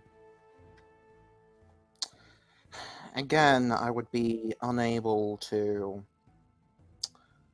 fully take advantage of it. Might be worth seeing if... Might be worth doing what we can to take a look, though. I wonder if the place is still prominent enough in my mind. Details. Hmm? What exactly are you referring to? Elaborate. It probably isn't the same. I feel like if I understood more about that, the context might snap something into place. It's maybe not exactly that we have resources for a field test. Obviously we can't go there directly as well, but I'm just thinking, if I remember enough of it, I may be able to... I wouldn't be able to get the whole place, but I may be able to magically see to one small part of it, like the entryway that we used. Beyond that, it would also be a chance to see the limits of our new Toreador friend's abilities in seeing what is far away. Do you want him involved? I wouldn't force him to, but he might be probing the subject. We don't know who he is. And never mind. So, do you require something else? If you I think all of us do need to talk about the upcoming meeting, so that at the very least we know where we all stand. Yeah, I have my own concerns about how this will come out and where it will lead to. Perhaps some brainstorming is warranted.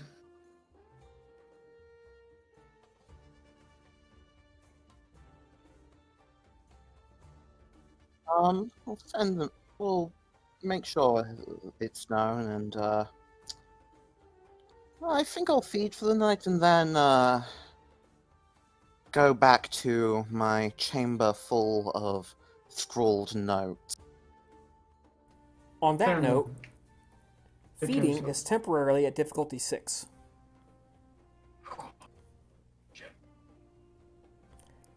This is due to the influx of visitors and the fact that you have had to divide feeding grounds just to help reduce tensions.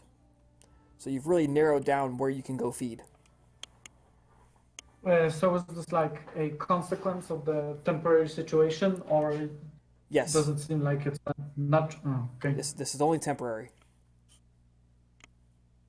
On the plus side, thanks to reminders of Dennis, I realized I should be able to use the Pentis wand to aid in this.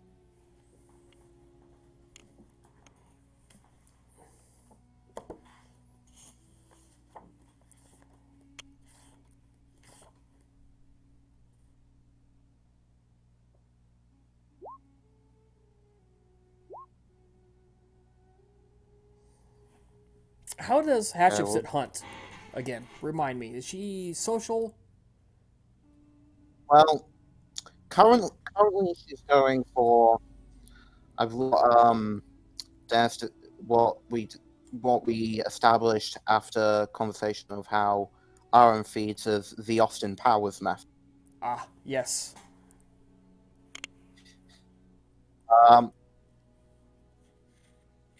Yeah. At first, she relied less on sort of closer interaction, more on luring people, with song. But now I actually have dots and subterfuge.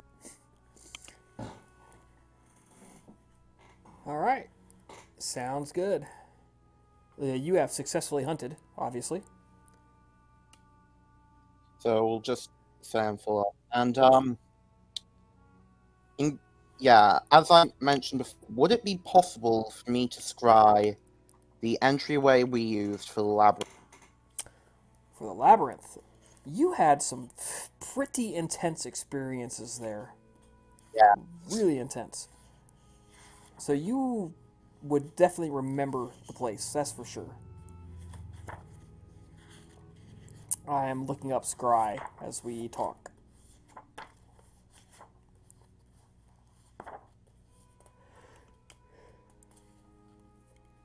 It's, what level ritual is that? 2 or Level 3? 4. 4? General rituals. Level 2. Level 3. Level 4. There it is, Scry. So a body of water stained with black ink, a black tinted mirror, or a dark, rounded, highly polished stone becomes a scrying device. Able to center on an item that bears a psychic impression or on a person or location. So what do you use to scry? Do you use the water with ink? Or Generally water with ink so? is what I'm been operating off of. Alright. So you tend to carry ink with you, then, for use of the scrying ritual. Mm. And, also just, I imagine I would have some stocked up at the Haven. Alright, yeah, so you go ahead and make your ritual roll.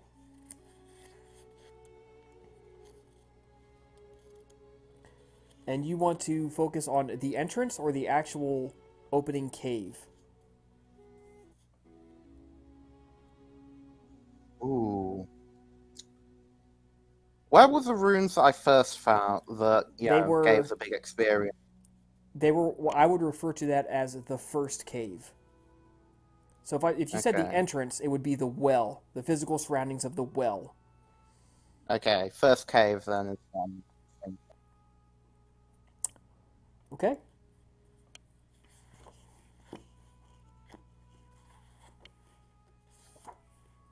I believe that's difficulty 7 it's- for your ritual roll. Yeah.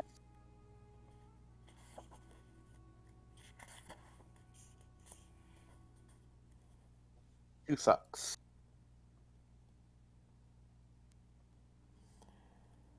All right. So you get 1 turn per success. So you get 2 success turns. So for about 10 or 15 seconds or so, the water turns black, and you know it worked. But what you're seeing is a completely dark, lightless cave. No light at all on the inside. And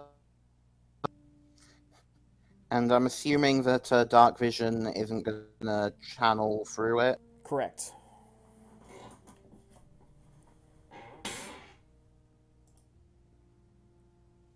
And so yeah, can't make out anything at all. Nothing at all. It is completely black. There is no light within it. Oh well.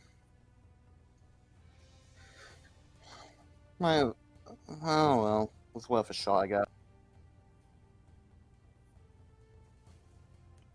Beyond that, once she's determined to her satisfaction that she isn't, well, I mean, yeah, she isn't going to get anything from that once she's determined that to her satisfaction.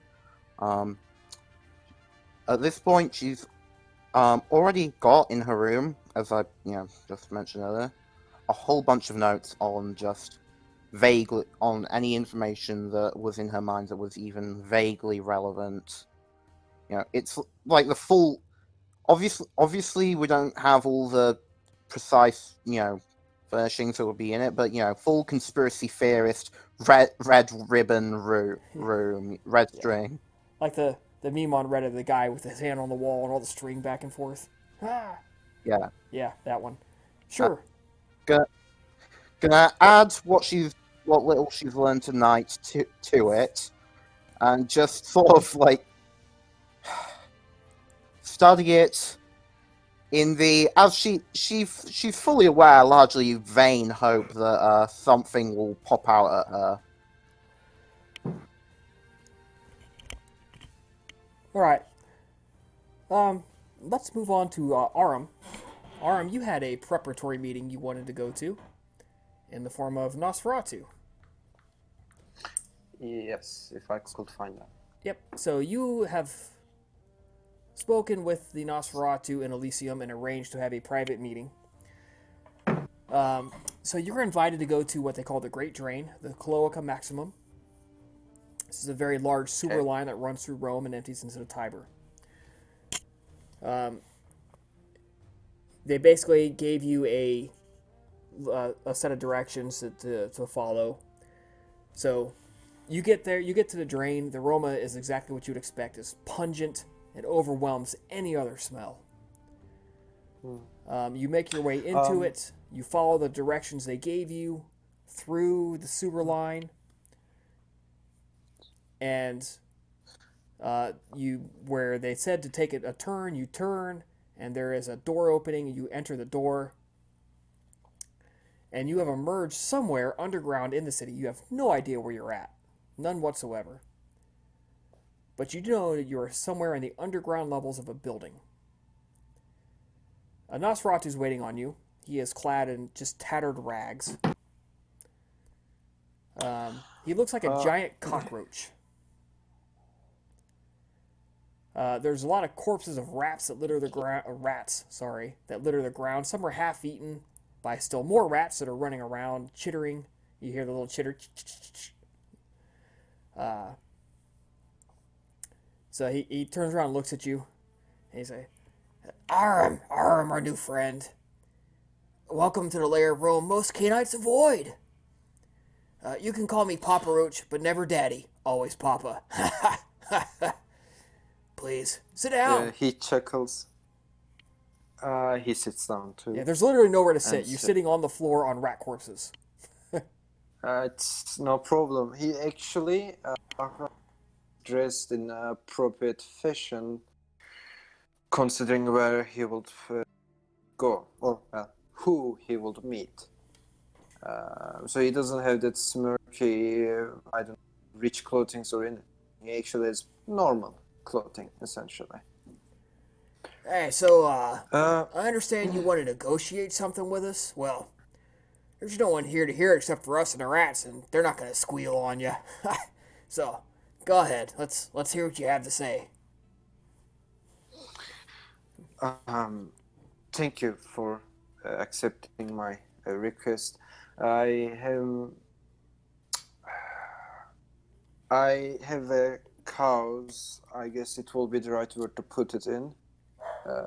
I do not like and want unnecessary slaughter of the innocent folk in Carthage when the city is sieged and the walls are breached. And I have considered kindreds that could help me to safely smuggle those innocent people, humans, out so that they won't be needlessly slaughtered by the Roman soldiers and Cainites and who knows what. Of course, my decision, or the person I wanted to make a deal with, were you, Papa Roach, and of course your kind that would be, if maybe, would be willing to help me in exchange of favors, I understand.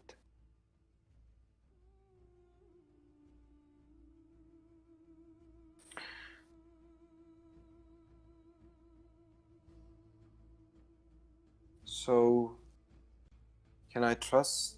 Or let me put it in another word. Can I expect a deal to happen from this?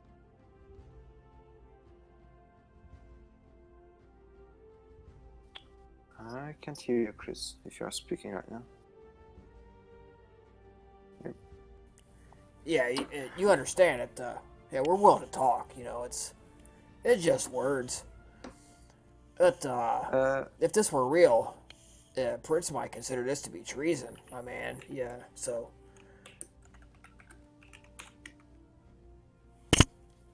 Okay, I'm gonna stop doing the voice. You just have to do that. Okay, no problem. So he It's no says, problem.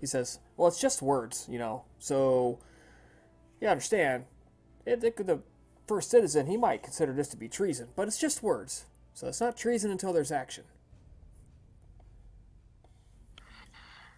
I do understand the weight of what I am saying here, but I do believe that the risks and the sacrifice will be justified by my intentions, and I will be more than happy to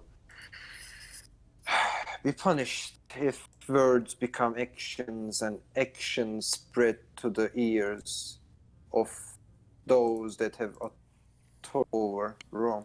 At least those that believe they have authority over Rome. Well, if you want to fight, let Camillus over who's got authority, man. Don't look for us at your back. But Oh all right. no, Anyways, on to a deal here. Yes. Well, I'll tell you what. We could arrange a pipeline to safety. It can be done. Whatever you negotiate with whomever you're saving, that's on you. But we get to negotiate a price too. We get our cut. We get to negotiate the price of anybody who comes through this pipeline. Also, you need to agree to a partial blood bond with Redolinius, our elder.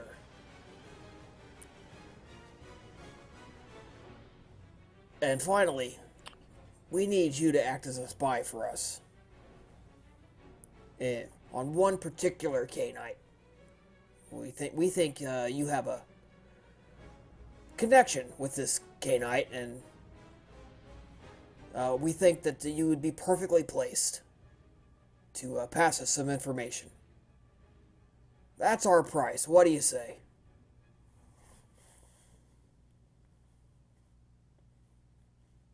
The innocent people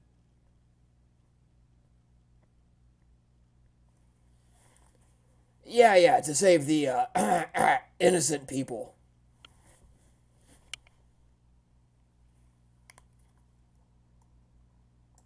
I You're not coming through.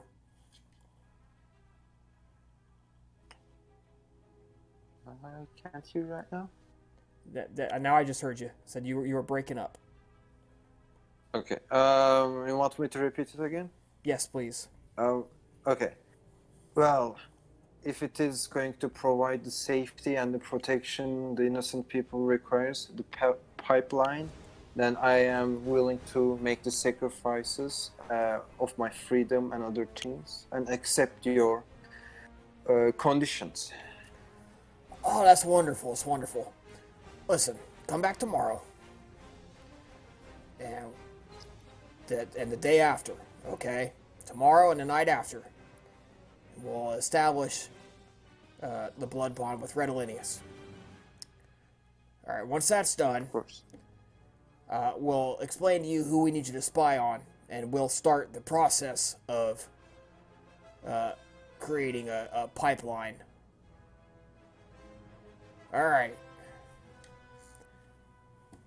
Alright, so we're going to skip forward a couple of days. Mm-hmm. You have a 2-step blood bond to Redolinius and Nosferatu. Okay, I can write that in the sheet. Yeah. They want you to spy on can you- Ihamus for them. Can you write the name in the chat, please? Sure. Okay. And the person they want you to spy on is Ihamus. Okay. Spy on Ahams. Yep. Is there any particular way I spy on him? Like, I don't get really close, or like get information, or just Just don't get caught. what's the deal? They have been unable to place any agents within his walls. They don't know what he's doing. They don't know what he's up to. They don't know what influence he has, and they hate that. Okay. This is their opportunity to put a spy in his walls. Okay. I mean, what kind of connection do I have with Ahemos, to be honest? I thought he Well, just he brought me introduced to you to Rome. Rome, That's- so in their minds, you must have something. Okay. Well. Sure, let's see how it goes with spying on Ahemos. All right. Now, understand that's a long-term thing. They don't expect answers right now. Okay. Oh, it's okay. All right. So, does anybody else have any pre-conclave actions they wanted to do? I mean, yeah, it's not important to conclude, I guess. But do I need to know anything about the pipeline, or are we assuming that my character knows it in character? We assume your so character just- knows. They will be working on setting it up. It just takes a while. Okay. They can't snap their fingers and make it happen. Yeah. These pre-conclave actions I imagine include the meeting to discuss the coteries' overall strategy for what they will try to push in the. You know what? I think that is a really good meeting that should happen. Let's take a 15-minute break, freshen up your coffee, tea, or whatever, and Since I got back. we will have the group meeting here in 15 minutes. Okay, so we're back. The time of the conclave is drawing pretty close, but there's enough time to have a group meeting where you guys can discuss the things you need to discuss. You're all back at the cult headquarters. Go ahead. Am I with the group, or like am I somewhere else? I don't know. You guys tell me. I mean, Hat isn't opposed to letting him go in, you know. Yeah, Yeah, some same. Sure.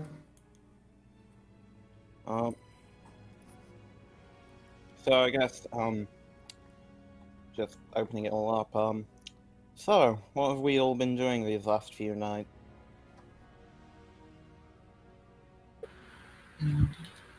And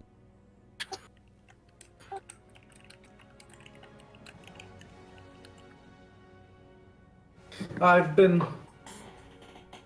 looking for ways to consider how to limit the collateral in Carthage, but it seems like there's little to be done because the Carthaginians are as stubborn as we can be. There will be no talk of yielding, and there will be no mercy shown. I believe that's the only conclusion that's going to happen. Labiana nods at Nicodemus's words. And she says, yes, well, I've actually come to certain conclusions of my own as it happens. And that, believe it or not, is actually one of them. I think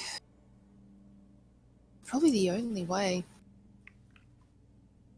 this whole thing is ever going to be resolved.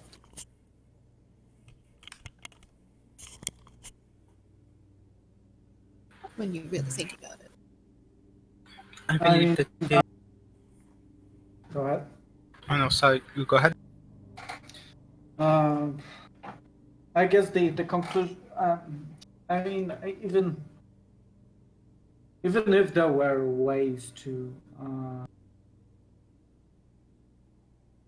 filter those who are actually guilty of the current situation in Carthage and means to preserve what there is preserved, I don't believe there will be much of applause for this action. Furthermore, the corruption of Bala is so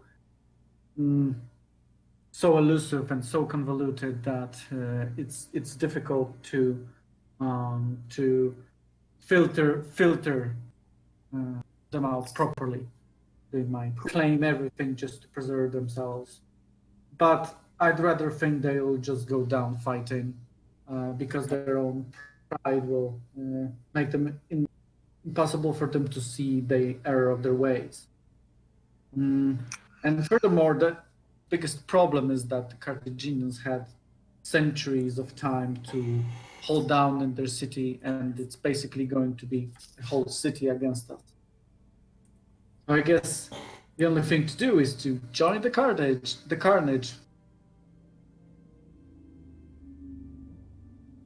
I think that the upcoming war is opportunity.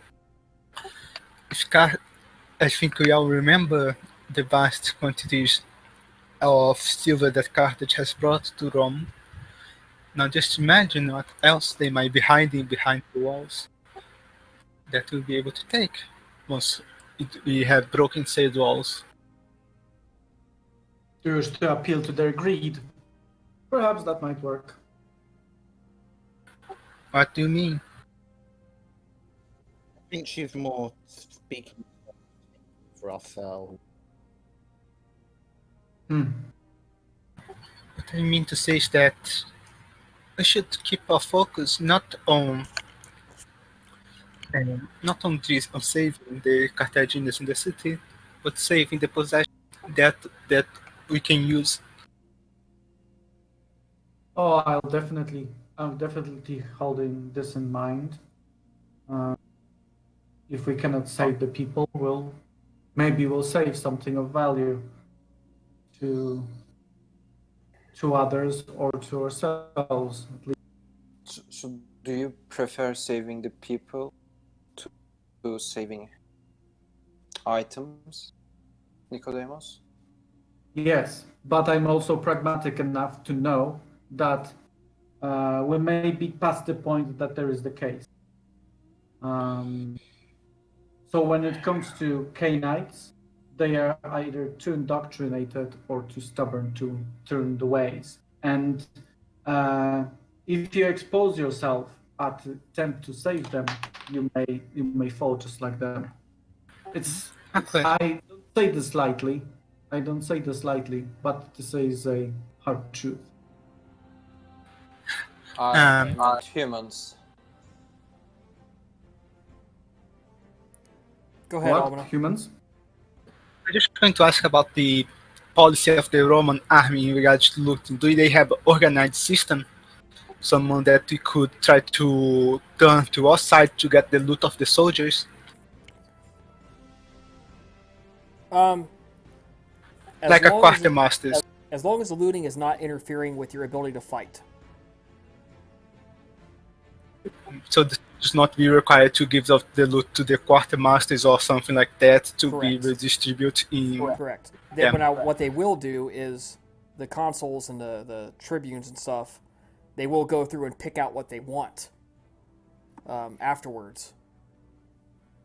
So they do get their first pick, right? From if somebody's 10 soldiers grab 10 different things, they'll go through and be like, I want that here. I'll give you something in return.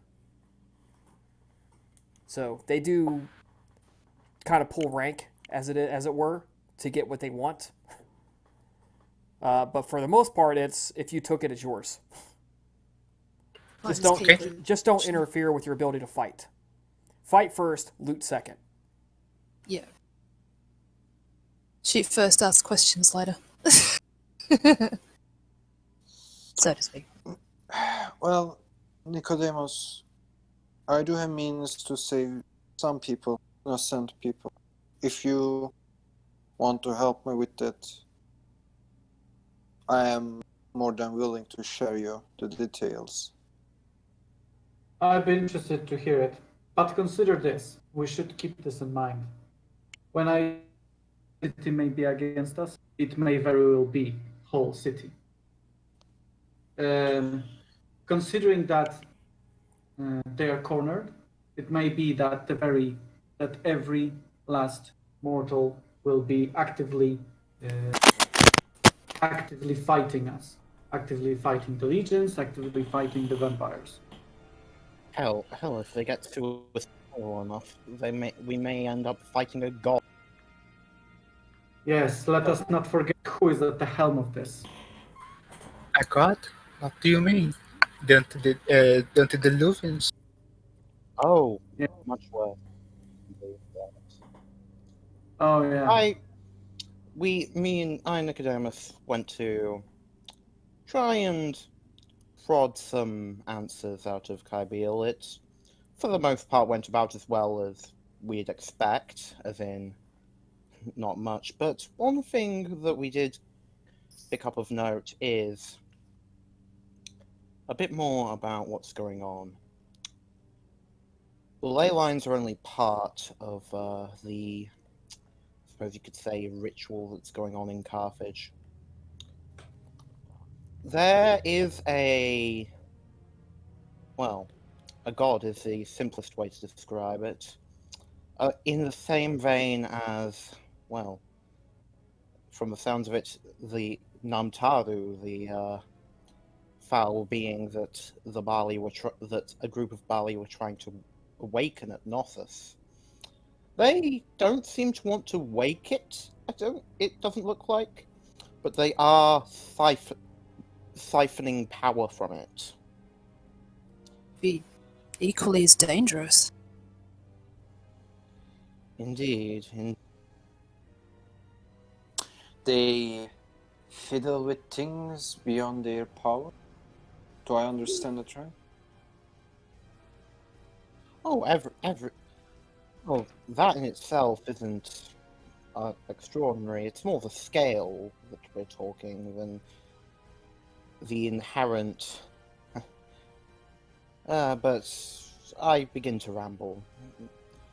The point is, things are in fact even more dangerous on that front than I first thought, and well, I thought it was very bad, so that should tell you something. Well, the Romans so eager to destroy the city and the inhabitants. Maybe they will take care of whatever the thing is going on between fiddling with cosmic things. That is part of what Kybiel is claiming to contribute. Who's Kaibia? Oh, did we not fill you in? A Bali that has told some of Carthage's dirtiest secrets and promised to help Rome destroy the city in exchange for being allowed to leave without being murdered on the spot, as is usually proper for her kind.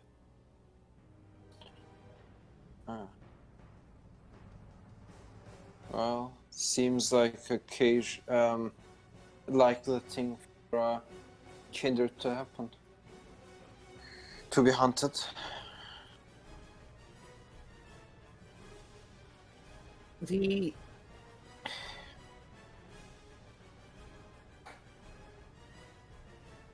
So much, I will admit, a lot of my focus, and I fully admit it's reached the point of being somewhat myopic, really. My focus has been taken largely by trying to understand trying to find out more about precisely what is happening, as opposed to necessarily what to salvage.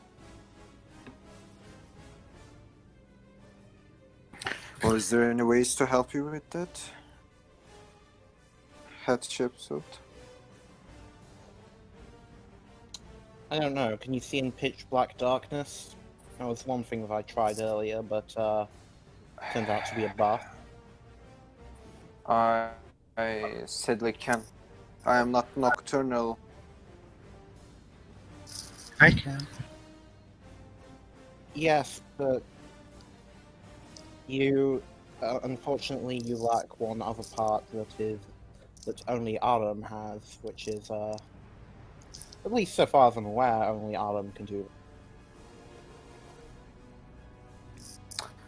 I can still try. I can still try. Don't worry about it. It wouldn't be likely to work anyway. You don't even know very well the location, so. Well, if you fill the necessary blank holes, there's always a chance that I can, foresee or literally see what is necessary to be seen. And it is quite simple. Just need to give me a proper name and geographical location. That's it.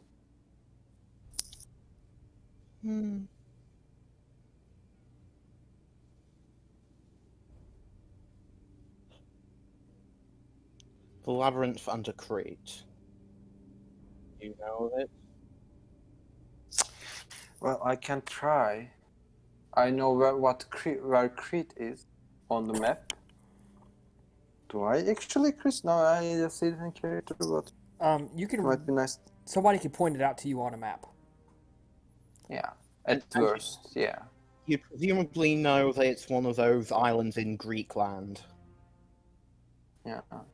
So I guess I'm going to try Aspects 5 to travel there. To the Crete. I'm sure, and Hatchet would explain to you, you go to this well, this village, go underneath, blah, blah, blah.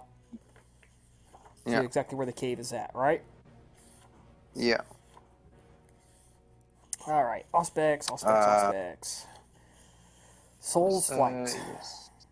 Then a willpower point and roll intelligence plus awareness. This is going to be difficulty 9. Okay. And intelligence plus before you go in, we'll just know that basically she's looking for you to just, if you manage to get there and see anything at all, just look around the labyrinth and the area, and just try and memorize any inscriptions or runes or the like you see. Even if you can't actually understand them, just try and remember, what they seem to look like. Okay. Noted.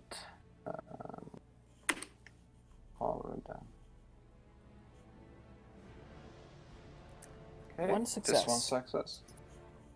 All right, it takes you. We're gonna say 15 minutes to get there. Okay.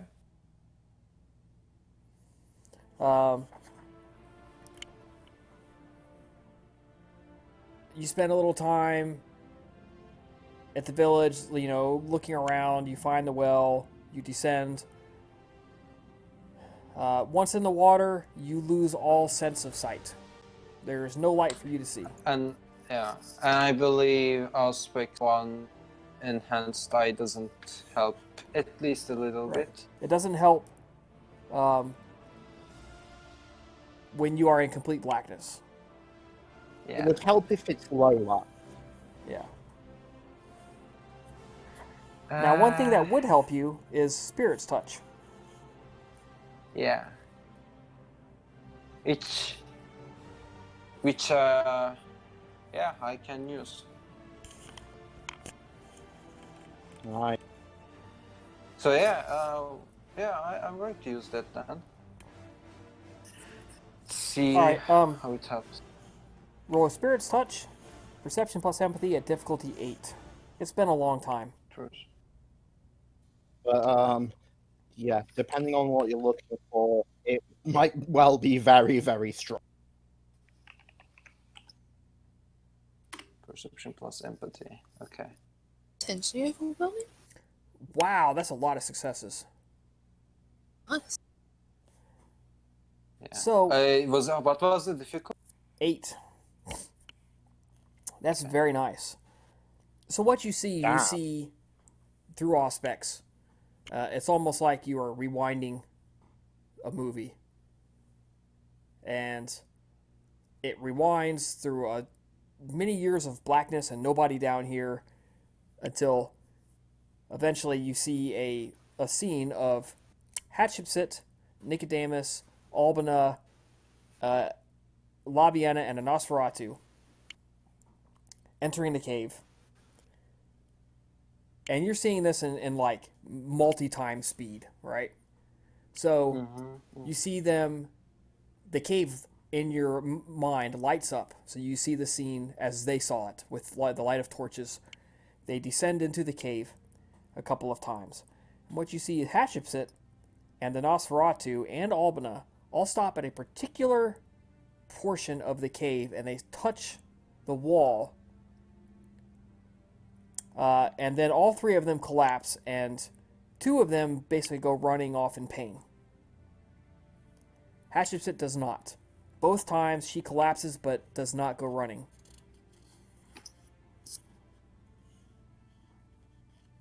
This the extent? So if you in this form, you can go touch that spot if you want. Okay, and this is the extent of my vision.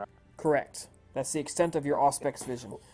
According to your vision, it doesn't seem like anything significant has happened in here since then. Okay. So that also means that as far as I can go back in time, I'm going to I'm going to touch it. Yes. Okay, I I need said to I want to.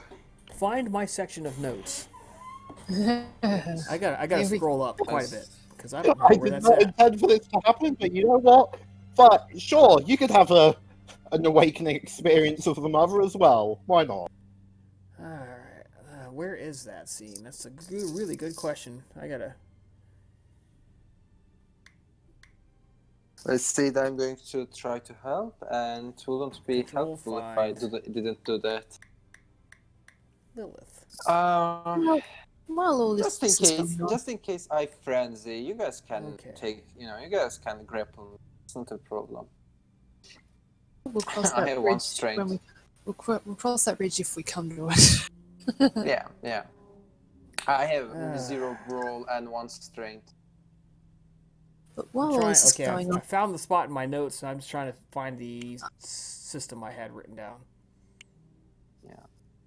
well, just quickly while all this is going on, Labiana's just sitting there, And every now and again, if anyone looks over at her, she would appear to be sort of looking off into the distance, and occasionally just sort of in her own little world from time to time, before looking back and going and becoming more present again. Okay. I don't seem to have it written down. I don't remember what it was. So what I'm going to do is I'm going to say the power in it has weakened. When you spectrally touch this, you feel, instead of getting the vision that Hatshepsut got, it's now acting as a ward, a repellent. So when you touch it, you feel like an electric shock. It travels through your spectral form and tries to hurl you in a specific direction deeper underground. Tries to. Oh boy! Wow. Okay. But you're not technically a spirit. You have a spectral cord.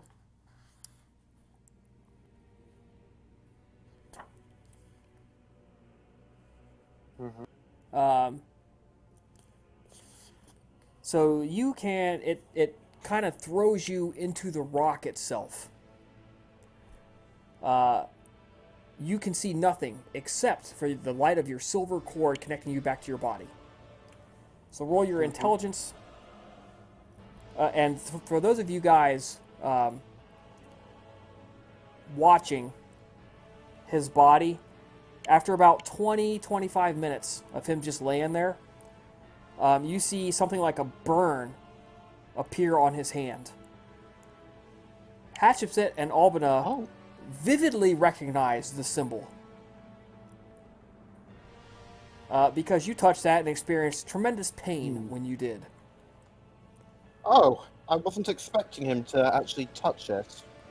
Not So I roll.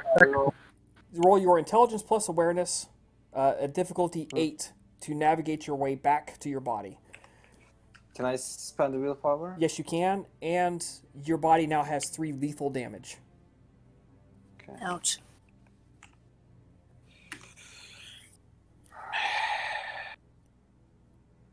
There you go. You navigate back significantly faster. In about 5 minutes, you are out of the cave, across the sea, back to Rome, back to your body. So yeah, I slowly. And when wake you get back, you're like, from my slumber. ow, that hurts. I probably should have warned you about touching it, come to think of it, though I didn't think you would try to. I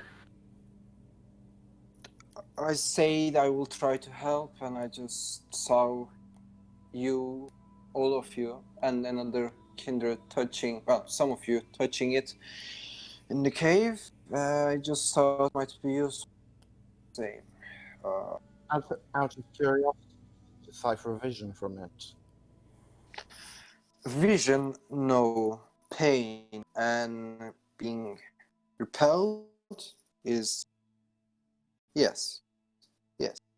The latter happened, but the visions, no. Now, I have to say it.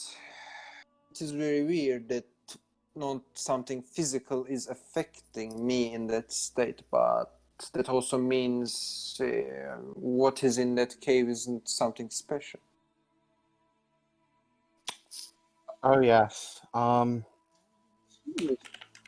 That's right. Then it's Numtaru, one of the beings we mentioned earlier, that's buried there. To be honest, I never was quite sure what the ward you touched was, but all I know is that, well, let's just say that it had some particular significance to me. Is it still in my hand, Chris? No, once you heal the damage, it goes away. Okay. Well, as long as it was helpful, I am happy. It if nothing else, it tells us that there haven't been any updates to the situation that we need to know about at least. Well, to say the least, after you arrived there, nothing has happened in the cave.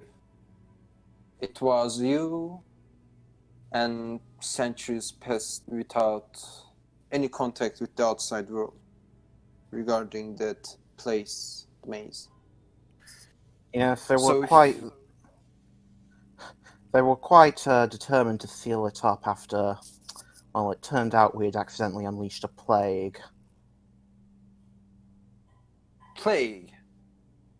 Do you think I have it right now? Unlikely. As in not touching of the balls, did you? Well, the thing affected me despite my condition, so Oh, I will the expect it plague- to.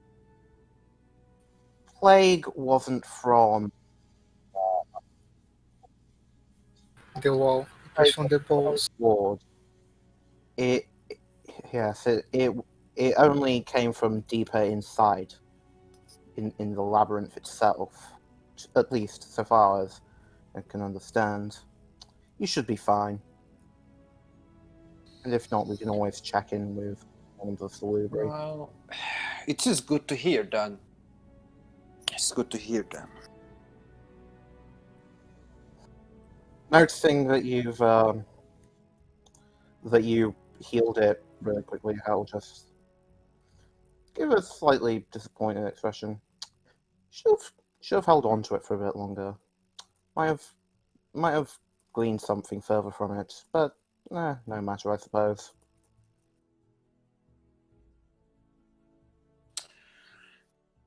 Well, do at this point, do we know the conclave will happen? It's going to Oh, happen yeah. in a few nights. Okay, we know it then. Like it's been. Yes, Do absolutely. you know who are going to be the new movers in town that are going to try to get a voice in the? I'm not going to join the conclave.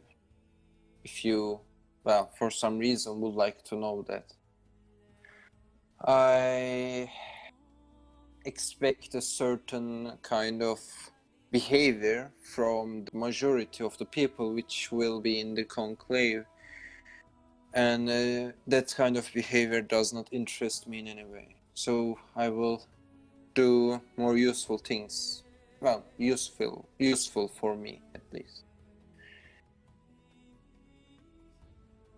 But I intend to join Rome when we set foot on Carthage. I shall do some things. And of course, as I said, if anyone wants to save people when we set foot on Carthage, when the siege is at the last stage of itself, then you can come to my chamber and I shall give you the detail so that we can work together to save as many people as possible. Innocents should not be harmed by the sins of elder kindreds, plagued by hunger for power. At this, Labiana kind of looks up and says, "You know, as admirable as that is, I would certainly bear in mind that it may not be possible to save them all. And indeed, there's always a distinct possibility that if they all choose to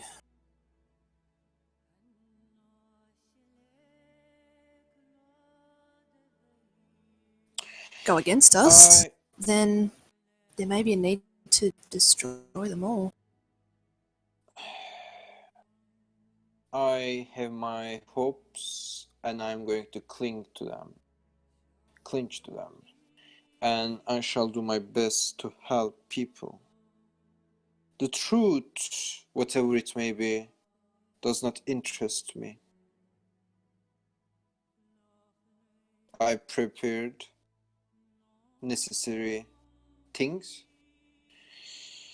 and as many people as possible shall be saved from the slaughter of Roman soldiers and vampires looking for a chance to gain power, richness, and satisfy their desire to dominate the weak, unprotected. I do hope you do not partake in those things as well. But of course, it is your own decision to choose if you want to slaughter. Well, as you said, if I do, it is my own decision, just as it is yours to try and save them. I mean, as I said, as noble as that is. For whatever little it might be worth, if you come across any that experienced a particularly unpleasant time during the war, maybe mention them to me, and I might be able to. Well, I won't. I don't think I'm going to be. I don't. Well, who knows what will happen, but I'm not necessarily going to be going in with saving people in mind, but depending on what strays you catch, I might be willing to take a look at them. I would be interested to know of the plan at least. My main concern are the Tophets, and because they are the worst plague to consider. If there is time, I would seek to join with helping with the refugees. You just have to assume one thing. You have to prepare yourself for this contingency when you prepare your plan. The sheer mortals, the innocents, may be against us. May so happen because the influence of the elders in the city is likely so profound that it has made its way into mortals. I would not be surprised for women and children throwing themselves upon the blades of the legionnaires to defend their homeland. Oh, well, All right, go There ahead. was no question. okay. Well, it's a risk I'm willing to take, Nicodemus. I know that someone might try to kill me, and the Carthaginians might not trust what I'm saying, but I'm willing to take the risk, and I do have some few means to at least increase my chance to make Carthaginians trust me. While they do not ensure anything, they will definitely help me. And I also believe that compared to Roman soldiers in their armors with their shields and swords and other kind of vampires going through in bloody mouth face, I will look rather peaceful. I have no desire to harm anyone other than, well, escape if someone tries to kill me and I'm in really bad condition. So yes, I will take a big risk, endanger my life, but saving at least 10 innocents and dying while doing that, that's not a bad trade in my eyes. And I do understand that you want to survive, and that is why I'm not trying to persuade anyone here.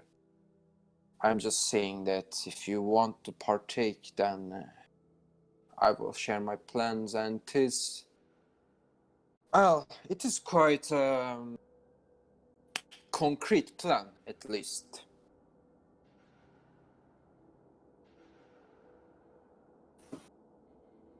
I'm going to save anyone. The homeless, the weak, the sick, the child, the mother with the baby, the harmless defense.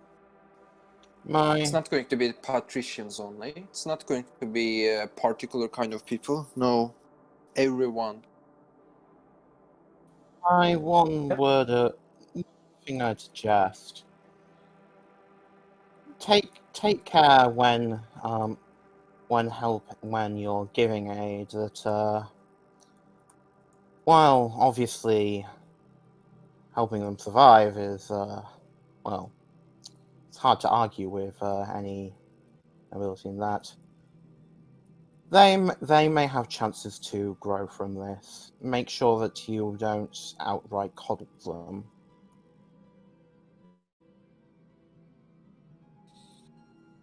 I'm not sure if that would be a desirable outcome. After all, even if you help them survive, if they grow from this, they may still seek revenge on us.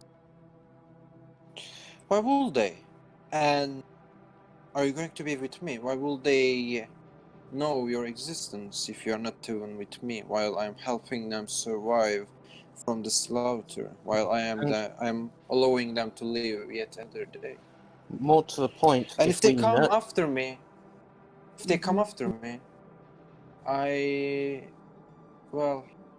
not going to harm them if they decide to take revenge from me because we are destroying their home.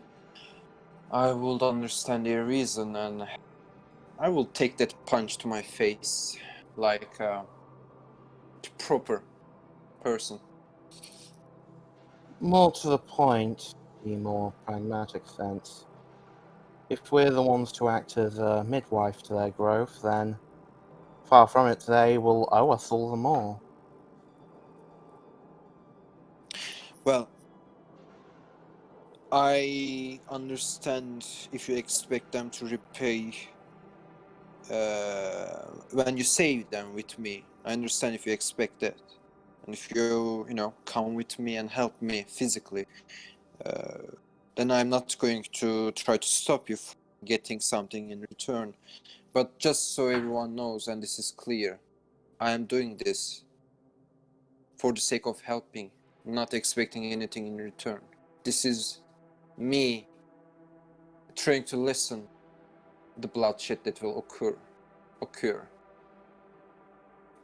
Oh, just because someone wants something in return doesn't mean that they're not doing it to help people. Oh, I know. I definitely know. I understand it.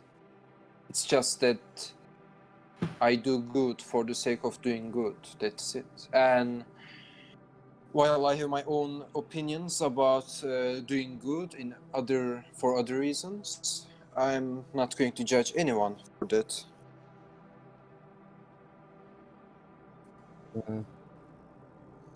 I feel like there's some clarifications I could make, but right now I suppose it isn't of great importance.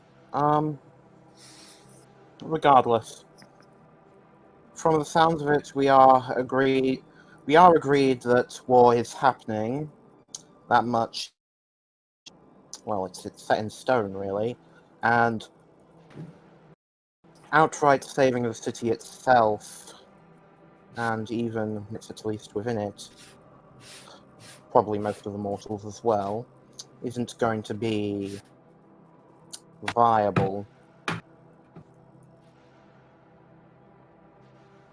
Personally, while I highly doubt I would be able to, there's a particular location in that city that I would like to try and find and salvage from. One of the Tofets? I don't believe so, actually. See, the trick is, I don't know precisely where it's located. I visited it while receiving my boon. They were Cavian who was escorting me was very careful to make sure that I didn't actually know where the path we were taking.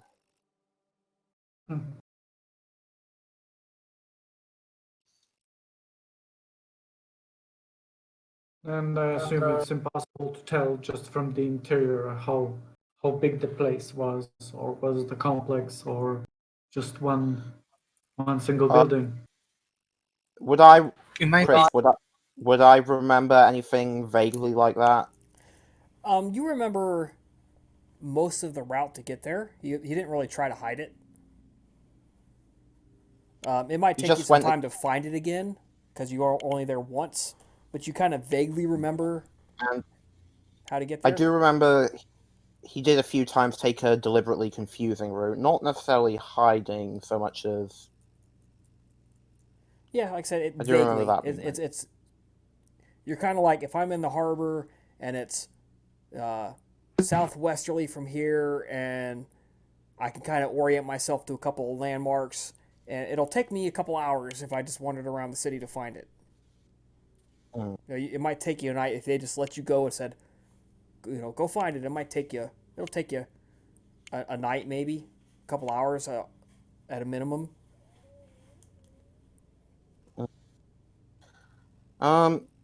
As she's just considering how also note, you've made it clear that you have no interest in looting yourself, but if I happen to have free pocket space available, is there anything you'd be interested in me taking for you? Taking for me what? Sorry. Basically, if I find, is there anything that you would be interested in if I came across it while I was exploring? Uh, Only thing I can consider is that if you can't find any book that consists of the history or the culture of the Carthage, I will be happy if you take it with you so that the city won't be forgotten in several centuries. Oh, I can All guarantee. that thing lost, like Oh, I can get. tears in rain. I can guarantee you it won't be completely forgotten. Well, I'm thankful then. Otherwise, there's no specific kind of item I just want to I just want to have. Fair enough. If, for this room that you are searching, perhaps you might be able to interrogate some of the Carthaginians to get that information. I have certain doubts. To be honest, well, let me just say two things. One is that, actu- yeah, words. I'll just say that the it won't be the majority of Carthaginian vampires that really know much of this place. It's location of a, ooh, sorry, it's a location haunted by a specific group. Hell, it might have, depending on various factors, it might have even fallen into disrepair by this point.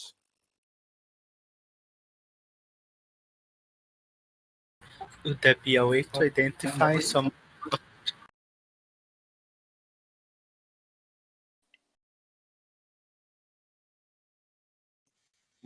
Well, I suppose theoretically, if any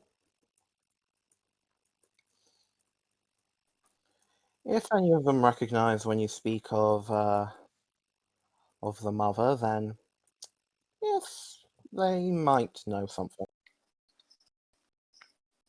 If I come across any while I'm looting Carthage, I'll make sure to try to take them alive for you.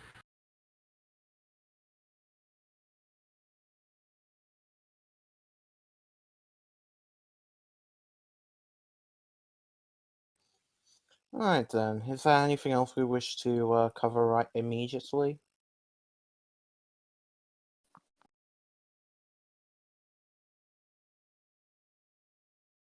Not I.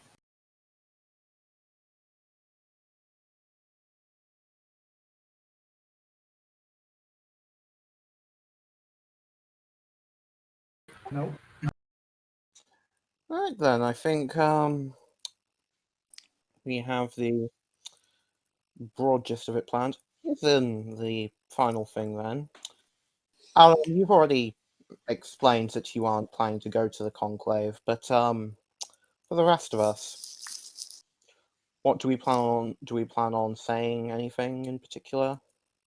Asking any specific questions? I don't think this conclave is a place for questions, at least not for us. But I guess I will take the opportunity to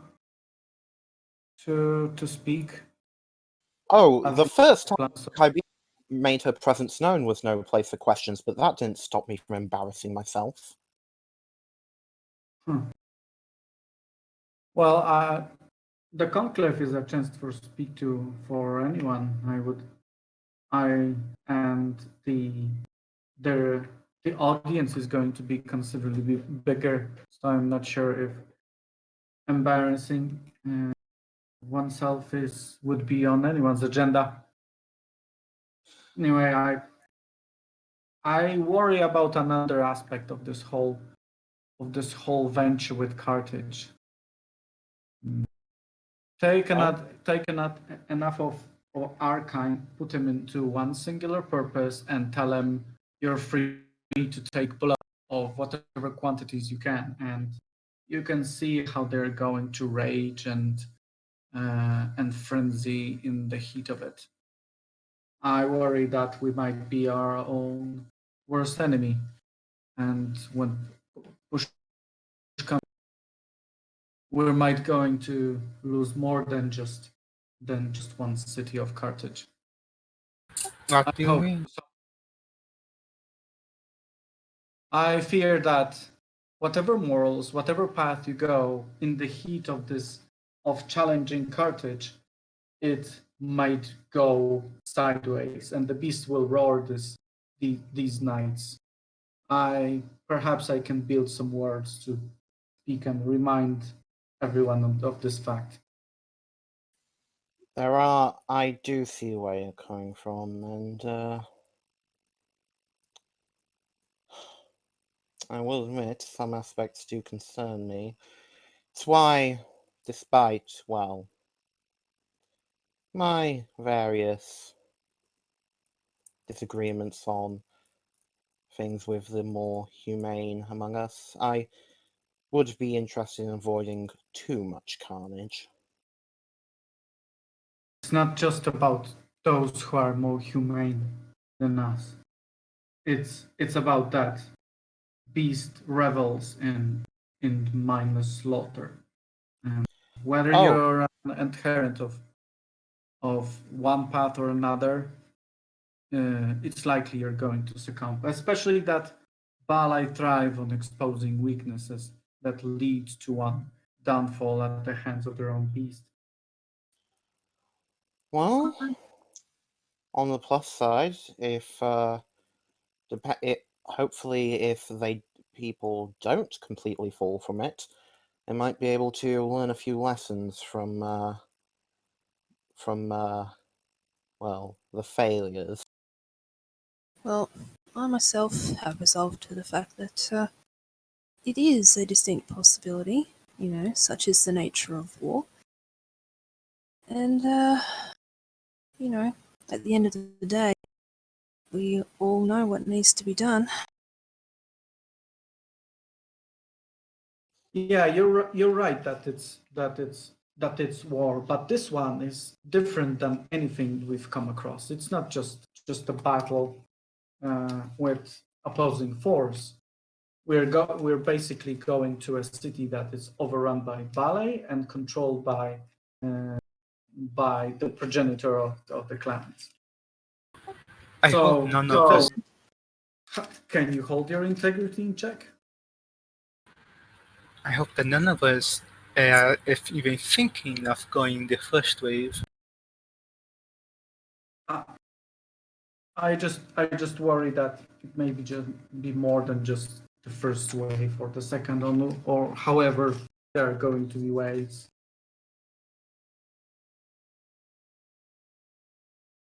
I As guess long as we But to answer your question, I don't think it's wise to go on the first wave. The first wave is for people like Artemis, and if I may say so, I think that's her rightful place right there, because she was so adamant to inflict this conclusion of this campaign. So it serves her wishes that she be on the front lines. yes, she certainly wanted to tackle this thing Oh, head on. Who are we sorry to about deny that. her that? That's all right. I was just saying. Yes, she certainly wanted to tackle this thing head on. And who are we to deny her that right?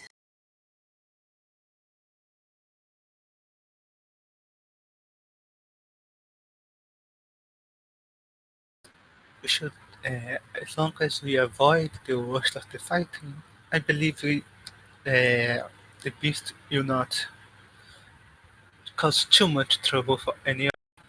I trust we are all capable of holding ourselves in check. Oh, So, to be quite frank, even if we don't fall to the beast, there could be larger consequences, but I have been considering it a while, and really there's not only so much that I can do to counter such things. I will simply take note of those who perhaps showcased a lack of appropriate respect and wisdom in the activities they undertook. indeed. But you just said that that's what can be done. Do not fall into mindless slaughter. Do not forget that you're susceptible in unique way to our kind, and that's it. It's my concern that this, that too many will not. Yes. Good. As long as we don't sway from our objectives, we should have a better chance of keeping our beasts in check. There be any no way that we would, I don't know, perhaps prepare ourselves for some upcoming battle that we know to test our beasts? Some way that would be able to make it easier for us to resist?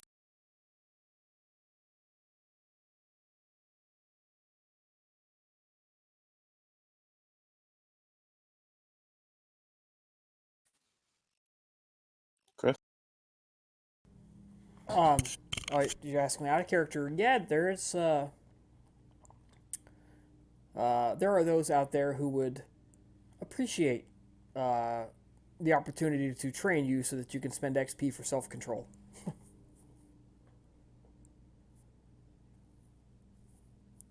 In fact, Artemis would love to be part of that.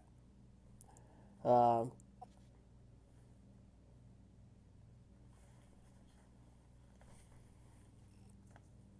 do you have at least? Yeah, I think Artemis is probably the first person to go talk to about that if you wanted to. Mm. I unfortunately do not have self-control, so I do not have the experience fight. Neither the path rating fight. oh well. Depends on We'll how just much have XP you need. Yeah, Hatchet's at Ihamus. He would help train you with instinct. He doesn't have instinct. He has self control. But as a fellow Setite, he will do what he can to help you. and he would at least probably have his path specifically would probably have a better comprehension of it than most self-control paths, even if only minutely. Well, it's more about the gates of revelation than him understanding instinct. Ah, yes, that too.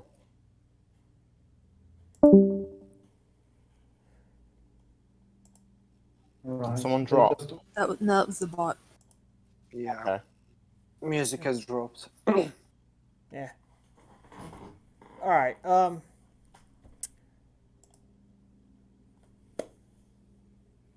We can do the conclave tonight. It actually is not going to take that long because we're not going to role play most of it out.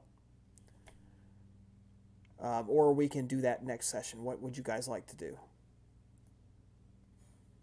I can keep on like 1 more hour, 2 more hour actually. Go with Eva.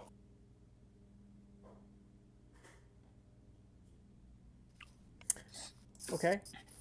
So we go ahead and we're jumping forward a week or two to the conclave. During that, you could Okay, go ahead. Avna be able to get I don't know, some form of gift for Artemis since she's going to be leaving a goodbye gift or keepsake from something. Yes, you absolutely can. There's So yeah, You have all of Rome to do it. Go ahead and roll. We're going to say wits plus commerce or manipulation plus commerce, whichever's better.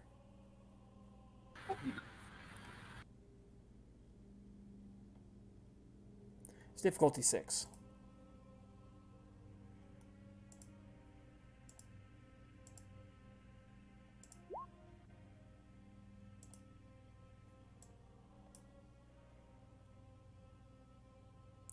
Well, not a botch. Roll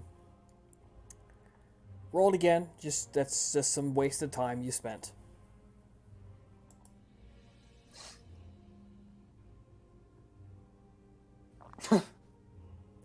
that's about.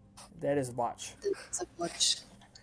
I guess we're not the only conclave. Who is going with Albina to get Artemis gifts? I guess they're Um, Not. I am She asking doesn't- for volunteers here. Okay. Sure, I can go. Okay. Anybody else? Does Fuck it. Albina want Ahram's help? I mean, she doesn't know much about Artemis, but if she asks for help, then he will be willing to come help. Excellent. Perfect. Hatshepsut, are you in? um, Come on, shit's going real.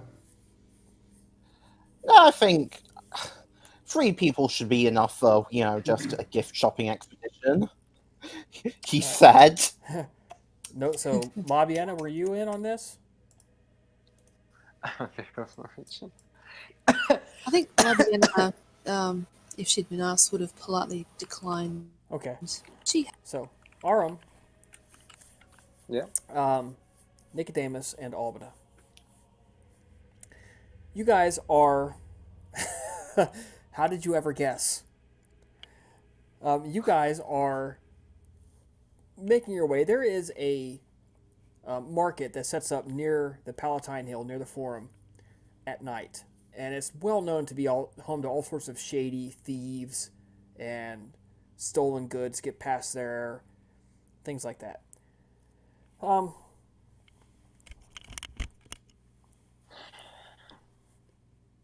As you are traveling and you're talking about this, you're talking about the last time that you were here searching for goods and rope, if I remember specifically.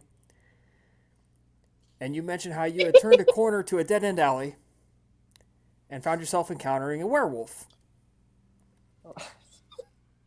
Not again. Exact This is same for- werewolf. yeah.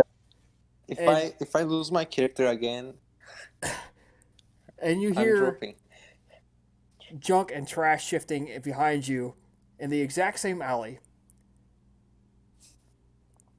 And somebody says in Latin, it says, "What a coincidence! 3 leeches in my alley talking about encountering a werewolf. Must be my lucky night." And instantly, just like that, boom! 9-foot tall killing machine standing in front of you, claws out. Get the fuck out of here. watches. Lost it, D5. Well, supposed roll to be? initiative. Oh, cool.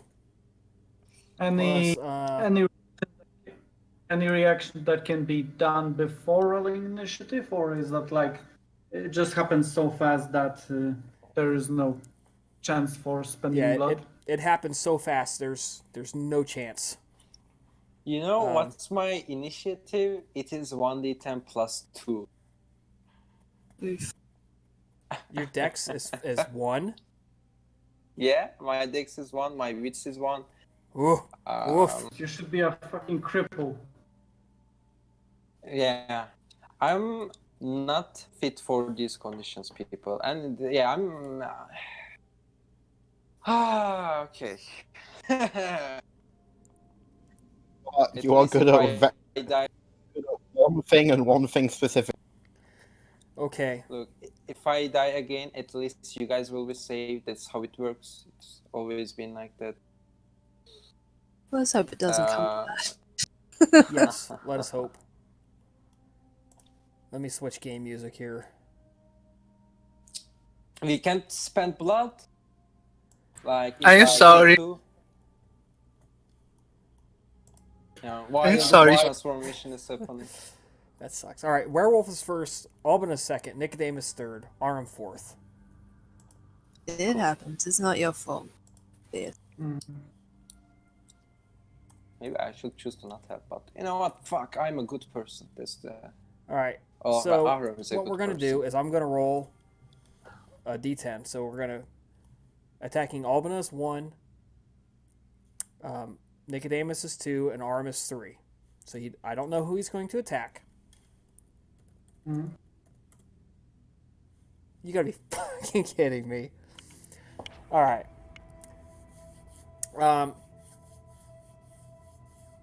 This is for those of you guys who actually care about werewolf stuff. I am going to. Hello. What's happening? I dropped from the Discord for a second. You're getting attacked. Oh, cool! Haha! I rolled. I said what it was going to be. I rolled randomly. He did. Yeah, I know. I'm not.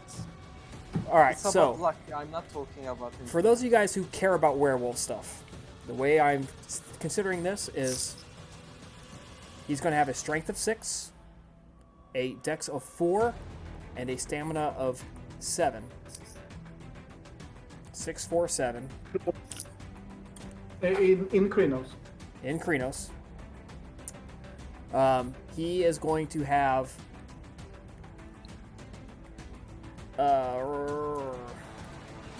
3 rage. He is spending 2 rage for 2 extra actions.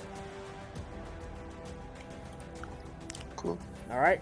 His first action is to attack Aram. Rolling monster, worry, flurry, claws of death coming at you. Rolling dex plus brawl. Would you like to try to dodge? What would be dodge? Would be dexterity plus athletics. I have 0 athletics. I have 1 dexterity. At best, it will be just taking out 1 damage die. I'm not going to dodge because Okay. it's probably not going to make a difference. I'm going to die. I'm going to wait to die. Oh, cool. All right. So he hits you with 2 successes. So 6, 7, 8, rolling 9 damage dice. Please. I have fortitude, luckily. 1, 2, 3. So I soak, can spend 1 blood. soak 3 aggravated. Yeah, I'm going to spend 1 blood for the fortitude. Okay. So I'm going to take 2 aggravated damage. Oh wait, I have a heavy clothing, so that's at least 1. Roll So, 1d10 for your heavy clothing. Alright. Oh, cool. Okay. Well, it did not soak any. Your heavy clothing is shredded, ripped right off your body. Thank you.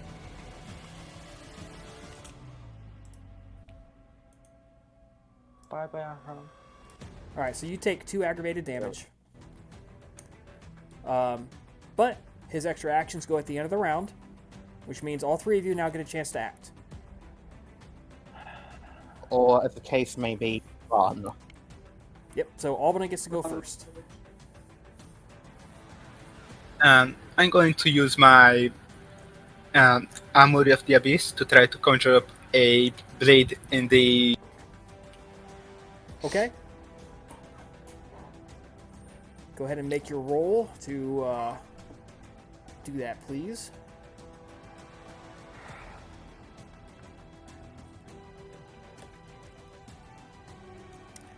What an outstanding roll.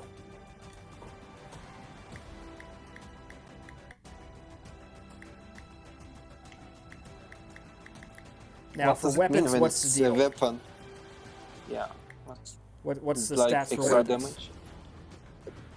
I'm going to go for a normal Gladius, so I 5 damage. Okay.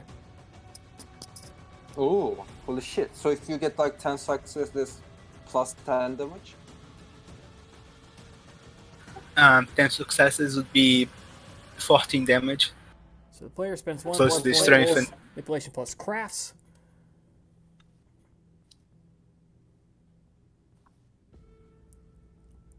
Let's see. The item takes one full turn of concentration to form and solidify.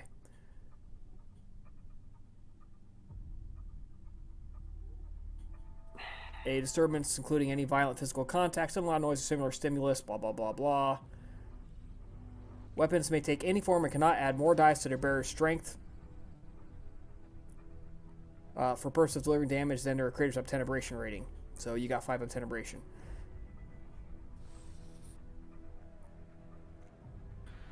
Alright. You'd had 5 successes to form it. Your weapon does strength plus 5 damage plus potence. Alright. Nicodemus. 5 rating armor. Gonna buff the hell out of dexterity. So +4. Then gonna try split action and cast Peaceful Touch on. And use Peaceful Touch on. Oh shit. It's 3. Okay. On. Excellent. And Albina, you don't have armor. You don't have the shadow armor because you have to do one or the other. But not. Oh, you so can do first them, but doing- just not at the same time. So doing the armor first. Okay. So armor first. All right. That's cool. That's a good choice. Okay. Peaceful So touch. Peaceful Touch is just a touch action. No other roll. Just need to touch him, so it's like a probably some brawl plus dexterity roll. But plus one difficulty Are you minus trying to defense. damage him at the same time, or are you just trying to touch him? I'm just trying to touch him. I don't think Okay. I can No roll. damage him with No hand. roll. You just touch him. Okay. And that's a split action, so still got some for dodging. All right. And Nicodemus shouts, "Run, Aram, run!" All right. Aram, your action. Okay. So I'm going to. So I spend 1 blood for the fortitude, so that's 5 remaining. I'm going to spend 4 of it for the dexterity. Okay. I'm going to spend my action casting the discipline horrid reality. Okay. So I have to spend 2 willpower, and I'm going to spend 1 blood to make my illusion permanent. I'm going to. Okay, so I But personally. you can't make horde reality permanent. I can't. Okay. No. It lasts for a while anyway. Okay. Then I'm going to spend that blood for the dexterity. Then I'm going to do that. So I'm going to have dexterity of 6 rather than 5, spending 1 blood. All right. So So go ahead and just- What is your illusion? I'm just going to take my blood for a second. Okay, my illusion. So I do not believe harming this thing will be good. It's just going to keep attacking us. So my illusion is going to be essentially earth erupting and creating a dome of just layers of stone around the wolf, so it believes that it is locked and it cannot get out from it. It's just locked in that space. That is an outstanding I- move. I swear that is an outstanding move. Yeah, actually. If and then if I can move, I'm going to move away. I'm going to run. No, I you can't can't do that. run. Oh. No, I take that back. No, you're not going to move. That's your entire action was this. You have to concentrate.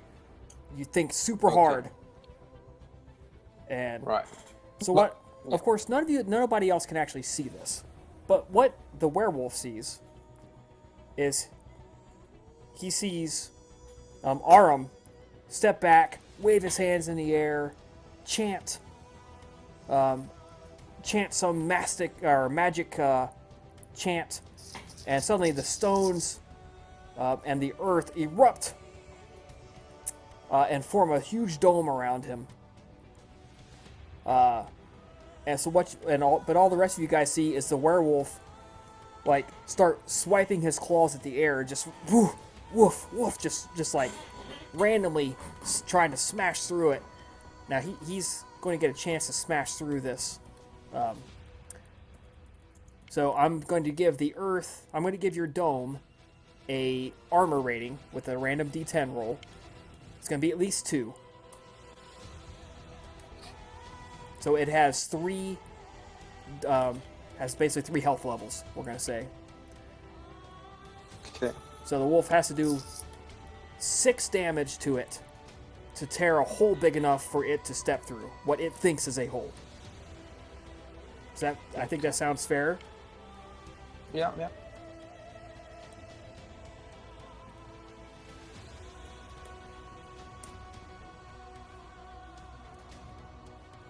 So let's see, we're 6, 7.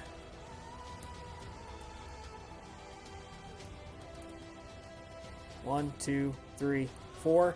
Okay, it uses both of its rage actions to tear a hole through what it perceives to be this dome. Yes. Now, of course, what the rest of you guys see is a werewolf just like frenziedly swiping at the air in front of it, turning in a circle, bouncing off the wall, what it perceives as the walls a little bit. And then it finally picks its foot up and like ducks down for some random reason and steps through what it thinks to be a hole in the air and brings its other foot out and squares up to face you all. Nicodemus, you have an extra action which you can do whatever you want with. The werewolf cannot attack you. It's attacking the dome. Yeah, but I cannot attack the wolf because the first action was offensive. Okay. You can use it to retreat, find cover, grab a weapon. How about positioning for a attack on its back while it's preoccupied? Awesome move. You have now placed it. He now gets +2 penalty on multi-opponents, and you get the rear attack bonus dice. Excellent. Let's try it. I assume it's now It's a new my round. turn. With your boost of dex, you have the higher initiative now. Oh, right. I have a new initiative, so that's true. Yep. You still go last, but you're tied with Albina now. Okay. Let's see. Damaging him into head, would this convert to aggravated or some shit? A Or target, make it- it's extra damage dice. Let's see if we can out damage him. Let's put 2 more points to dex and 2 points to strength. And then try and stab him in the head. Okay. Dexterity plus melee.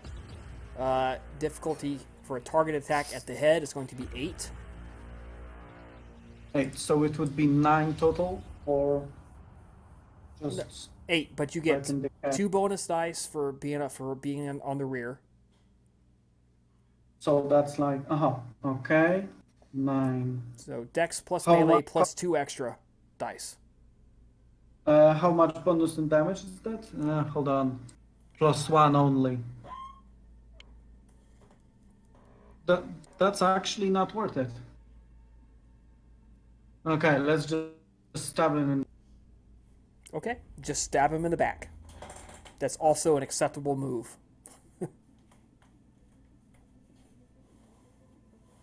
That's like 9 dice minus, because I'm still splitting my action to have something for dodge. So that's like 10. Important question. What is the dagger you're using made of? Just the. Actually, we have silver weapons.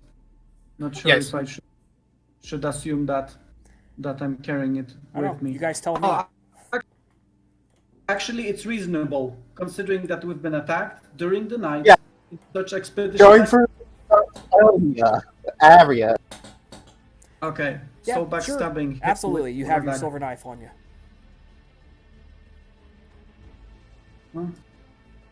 Huh? I'm plus 2. willing to roll with that.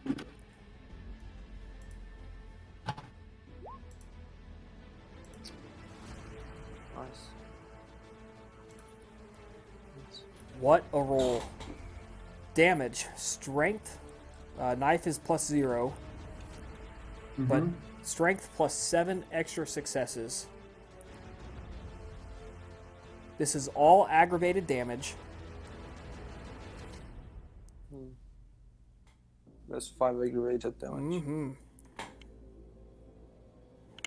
And he can't soak that. The werewolf bellows in pain. Terrible, agonizing pain. Oh fuck.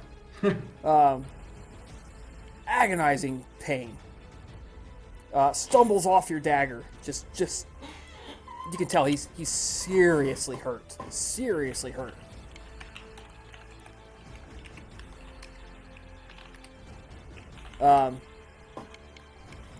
Out of just reflex, he spends a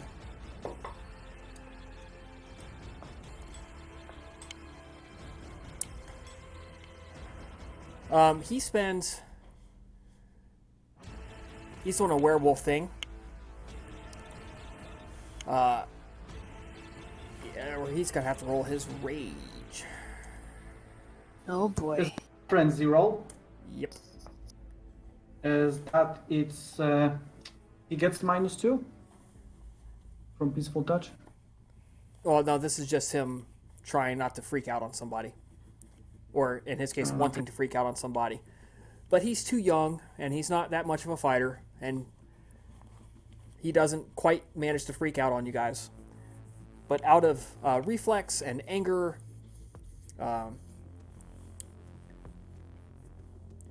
he spends a willpower to ignore his wound penalty and swings around, attacking Nick, the source of that terrible, terrible injury. Takes a tremendous swipe at Nicodemus. His attack roll is at difficulty 10. Oh, Due to peaceful touch and multiple opponent penalty. And I got a dodge action. You split your actions? Yeah, I've accounted it in the Question. I'm sorry, I missed it when you said that. Question. Does peaceful touch last after you attack the person? Yes. You use the power? Yeah, Yes, it it's does. It's a 3-round effect. I'm counting the rounds. Okay. Okay.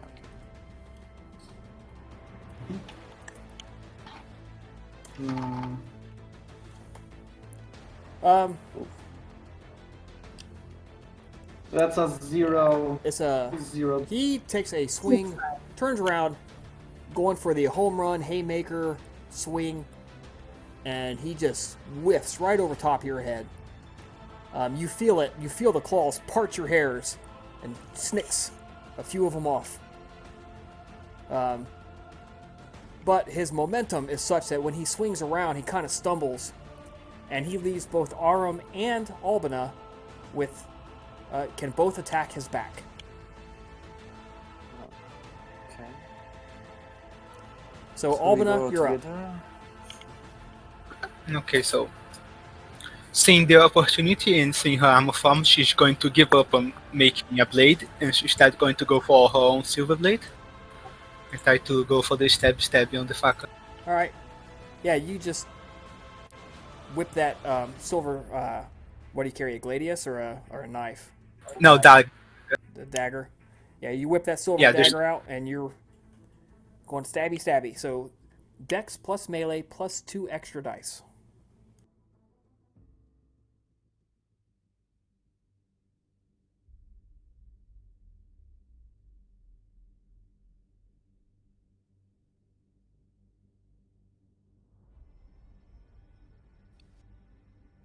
Excellent. Roll strength plus 1 extra success and plus potence. There's a blood to make myself 3 potent success. Okay. You're supposed to announce that at the beginning of your round, but I'm cool with it. It's all good. So you roll. You Oh roll shit, 5. sorry. It's all good. Don't me to. Don't worry about it. But you were also 2 dice short on that. You're supposed to roll 2 extra for being on the rear. Or strength plus 1 for an extra success. And it doesn't matter. You got enough damage between potence and that and Nicodemus's stab that between the two of you, Nicodemus got his liver, and your knife finds your way and nicks a vein or an artery or something in there. And when you pull it out, the wolf slumps to one knee, goes face down, and he begins to shrink to human form. He crawls a couple of steps and hits the ground, bleeding out. He's dead. Everyone is much different to what we were expecting.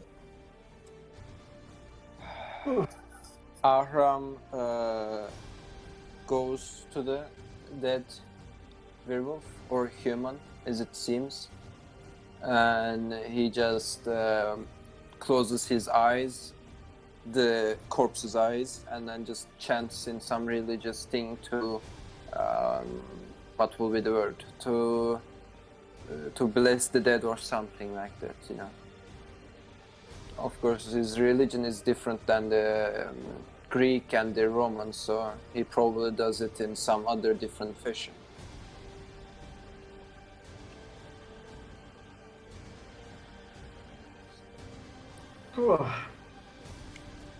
We should leave before any of the other wolves hear his call. Yes. Let's go. Out of curiosity, Alvin is going to do a quick search on his body. He has almost nothing on him. He is filthy. Guy is just absolutely filthy. Has bad teeth.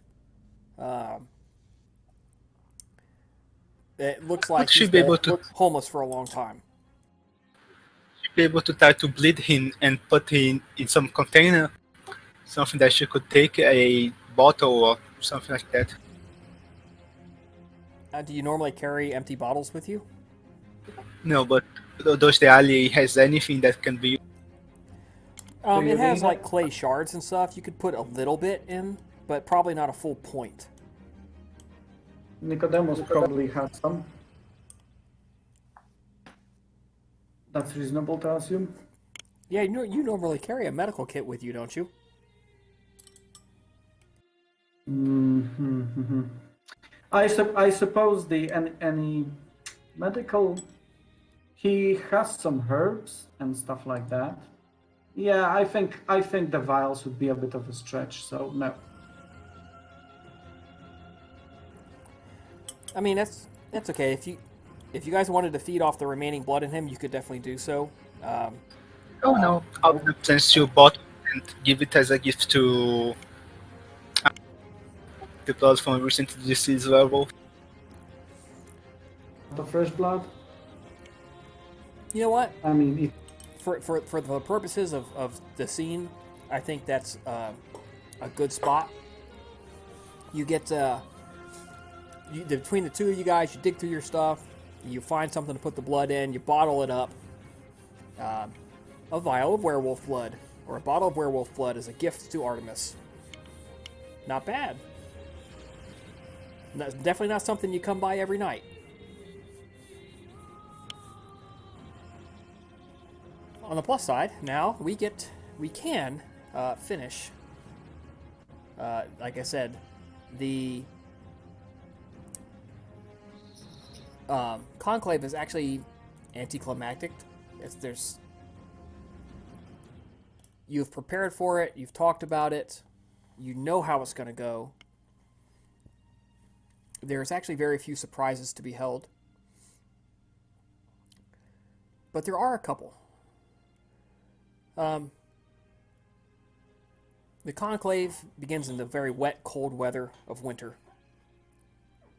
Neonates and ghouls are providing security as the assembled vampires gather in an amphitheater. Now, Aram, they do make you stand guard a few times. But Artemis has pulled some strings, and the rest of you guys are kept out of the rotation. She says that you have more than proven that you are good enough not to have to pull that kind of neonate stuff. She says you've paid your dues on that. There's more than 100 guest Canaanites staying in the city. Luminaries of the Ventru, Lasombra, Malkavian, Toreador, Cappadocian, the children of Hakim, even Samael himself of the Salubri have made it. The Dracon. Damn.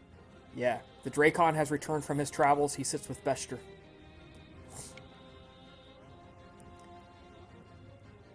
There is a seat set aside for Tanit Bal Sahir. That seat is empty.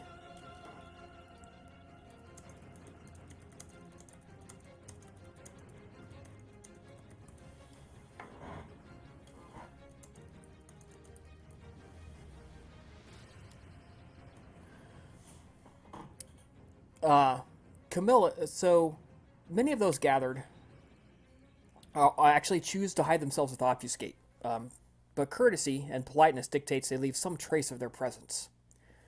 So a lot of them you can't even see. You know they're there, you just can't see them because they elect not to be seen. I'm working on giving you guys a complete list. I just don't have it all typed up yet. Camillus takes the burden of negotiation for the Romans. Debate rages for more than a week. As expected, the testimony of Kybiel and her offer to teach them a ritual is met with derision and then skepticism and finally acceptance. Eshmunamash, Helena, and the few other defectors attract considerably more attention and trust. Eventually, even you guys are called forth to give testimony. You are questioned about your time in Carthage, who you met, what you found. They go over your testimony in detail of what happened in Tophet.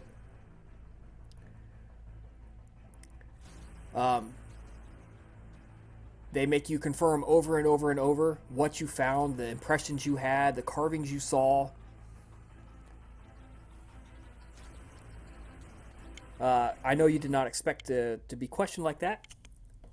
So they make sure that the way they question you, it's all about verifying what everyone else has said. They're making sure that your memories were not changed by Dominate.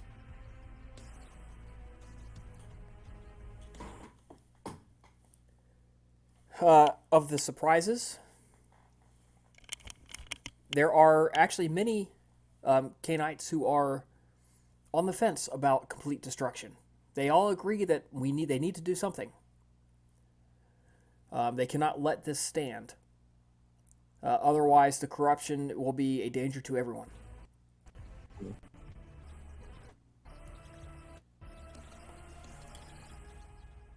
Go ahead. Wow, you're breaking up You might be cutting out again. All right, sorry about that. Where did you guys last hear clear? When you were mentioning they were checking, you weren't like memory wiped. Yeah. So they're checking your memories to make sure you haven't been dominated. They're double checking again over and over and over every detail. What you saw, who you talked to, everything. Yes, even Hatshepsut, your conversion to the Road of Lilith. That comes out. The final fight with them in your haven. The fact that All right. you guys, Anyone give me that? the fact that you guys rejected them and their battle tactics, that becomes a point of being questioned.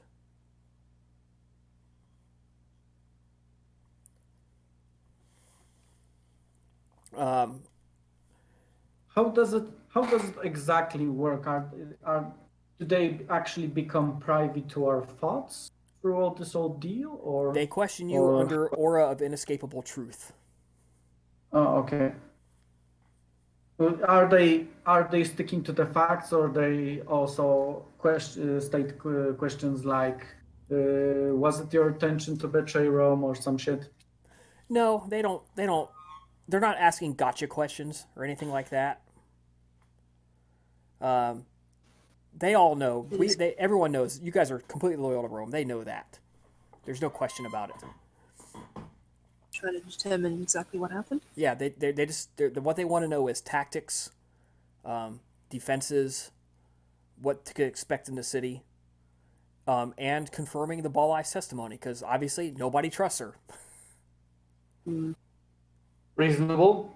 Nicodemus doesn't even try to avert anything or hide anything. He just fills it out. Now they're not probing for your personal secrets outside of this scope, right? They're not expanding that outside. It's just what happened in Carthage, to whom, by whom, where, all that. Wow.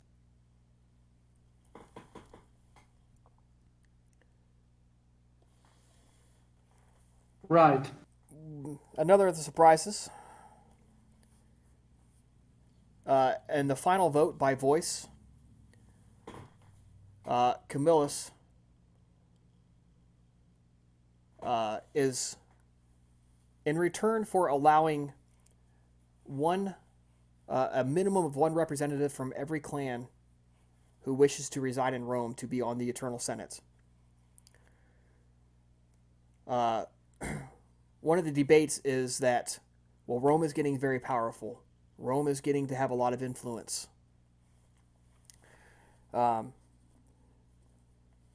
We want to do, we need to have our own representation amongst the Eternal Senate.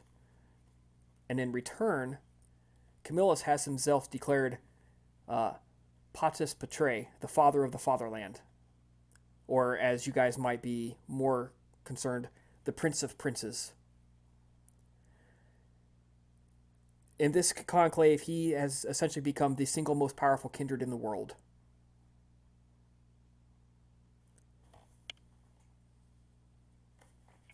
True. I assume Artemis is all happy about this. She is Or maybe ecstatic. Okay, as usual, Nicodemus pays very close attention who is ecstatic and who isn't. The Ventru, as a whole, seem quite smug. Very smug. So at this point, Labiena's probably doing the same. Yeah. Which is normally unlike her, but you know. You guys know the Jeremy Clarkson smug face from Top Gear? Yeah. Yeah. They're all pulling the smug face.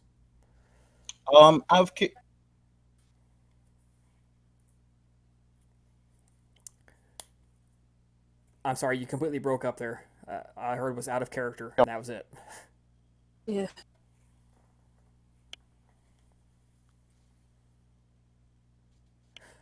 Okay. I may have Moving lost you forward. again.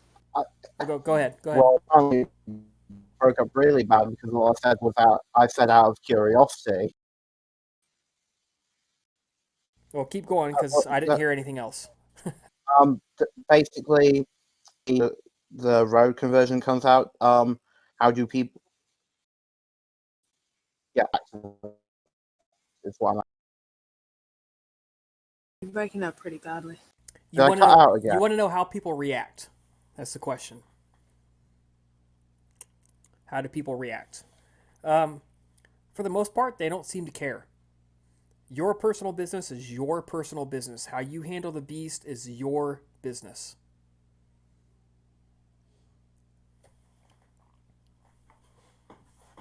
As long as you're not in danger of falling into a sale, all right. So yeah, as I was saying, Hat ships it. Nobody really seems to give two shits. You're still breaking up real bad. Yeah. Is it your Hold on. cable?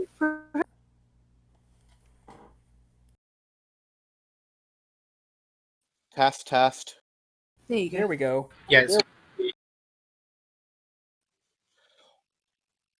Okay. Also, for you mentioned each clan getting a seat on the Eternal Senate thing.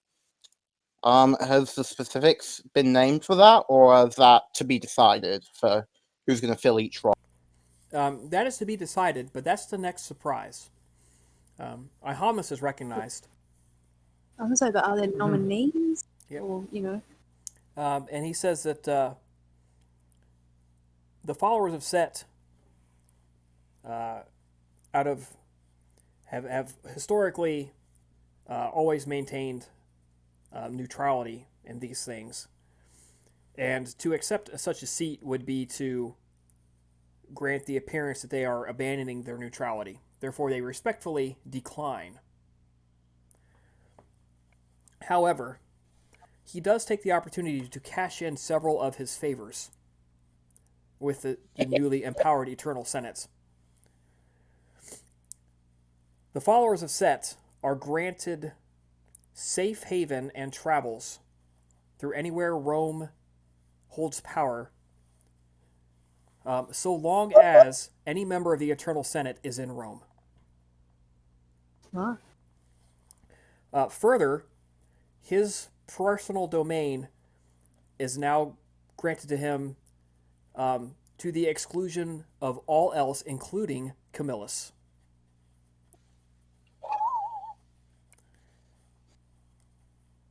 What he does there is literally nobody can say no.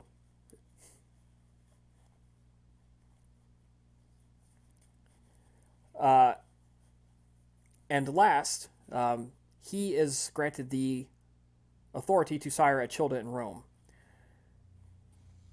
The followers of Set declare that they support this cause and will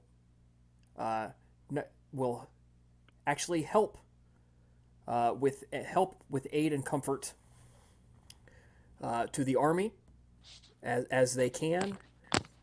They will help with deserters and, if possible, if warriors decide to participate, they are free to do so.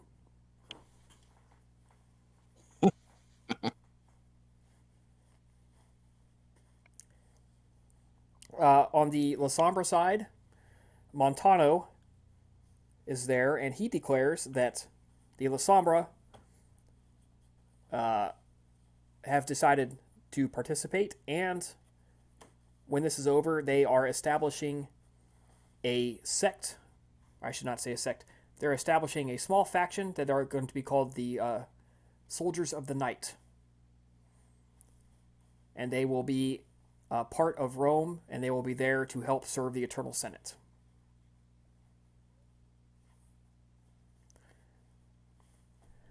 There's a few more things that go down. That's the things I have written down. Everybody gets an experience point for tonight.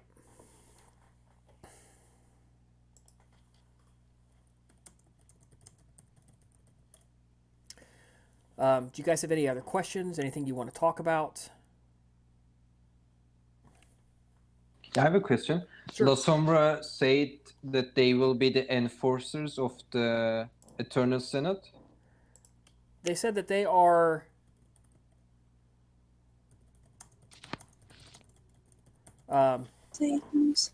basically Protect us. Montano leads a faction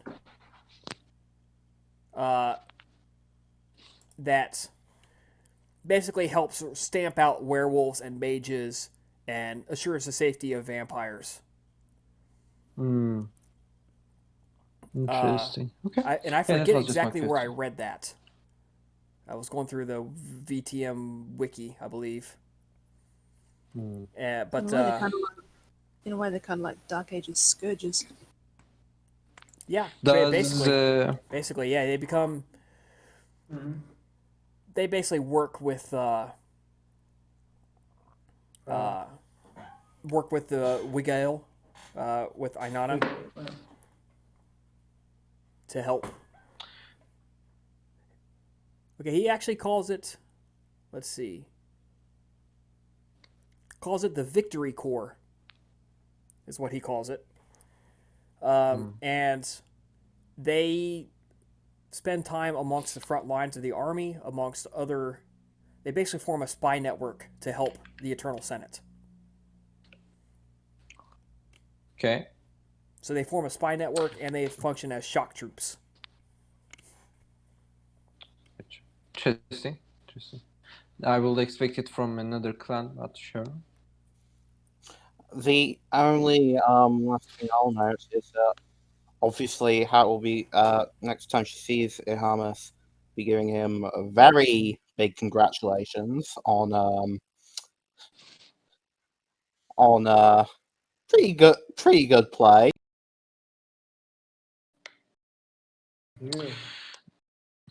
Be interesting to know what Interesting. the Cappadocians, if anything, have decided as a clan. As a clan, Cappadocius elects to stay out of this. He really doesn't care. But so his representative, Japheth, basically conveys that and says that, of course, all members are free to choose their own path. However, any that have turned aside and worship Moloch or on the side of Carthage have earned their fate and deserve to be destroyed. They deserve to experience death from a first-hand perspective, is how he puts it. Effectively, Japheth is actually Laviena's sire's sire. The funny thing is, he's actually pretty gentle. He doesn't really like violence. But he just sits there and he goes, yeah, and he delivers that line with the perfect Cappadocian corpse coldness of, any on the side of Carthage may experience death from a first-hand perspective. Thank you. That will be all. I have some. Wholeheartedly agrees. Okay, guys. Next session, 2 weeks. We start the siege of Carthage. It's going to be intense. It's going to be lots of fighting. Hope you guys stick with us. Hope you enjoyed this game. Thank you. Have a great evening.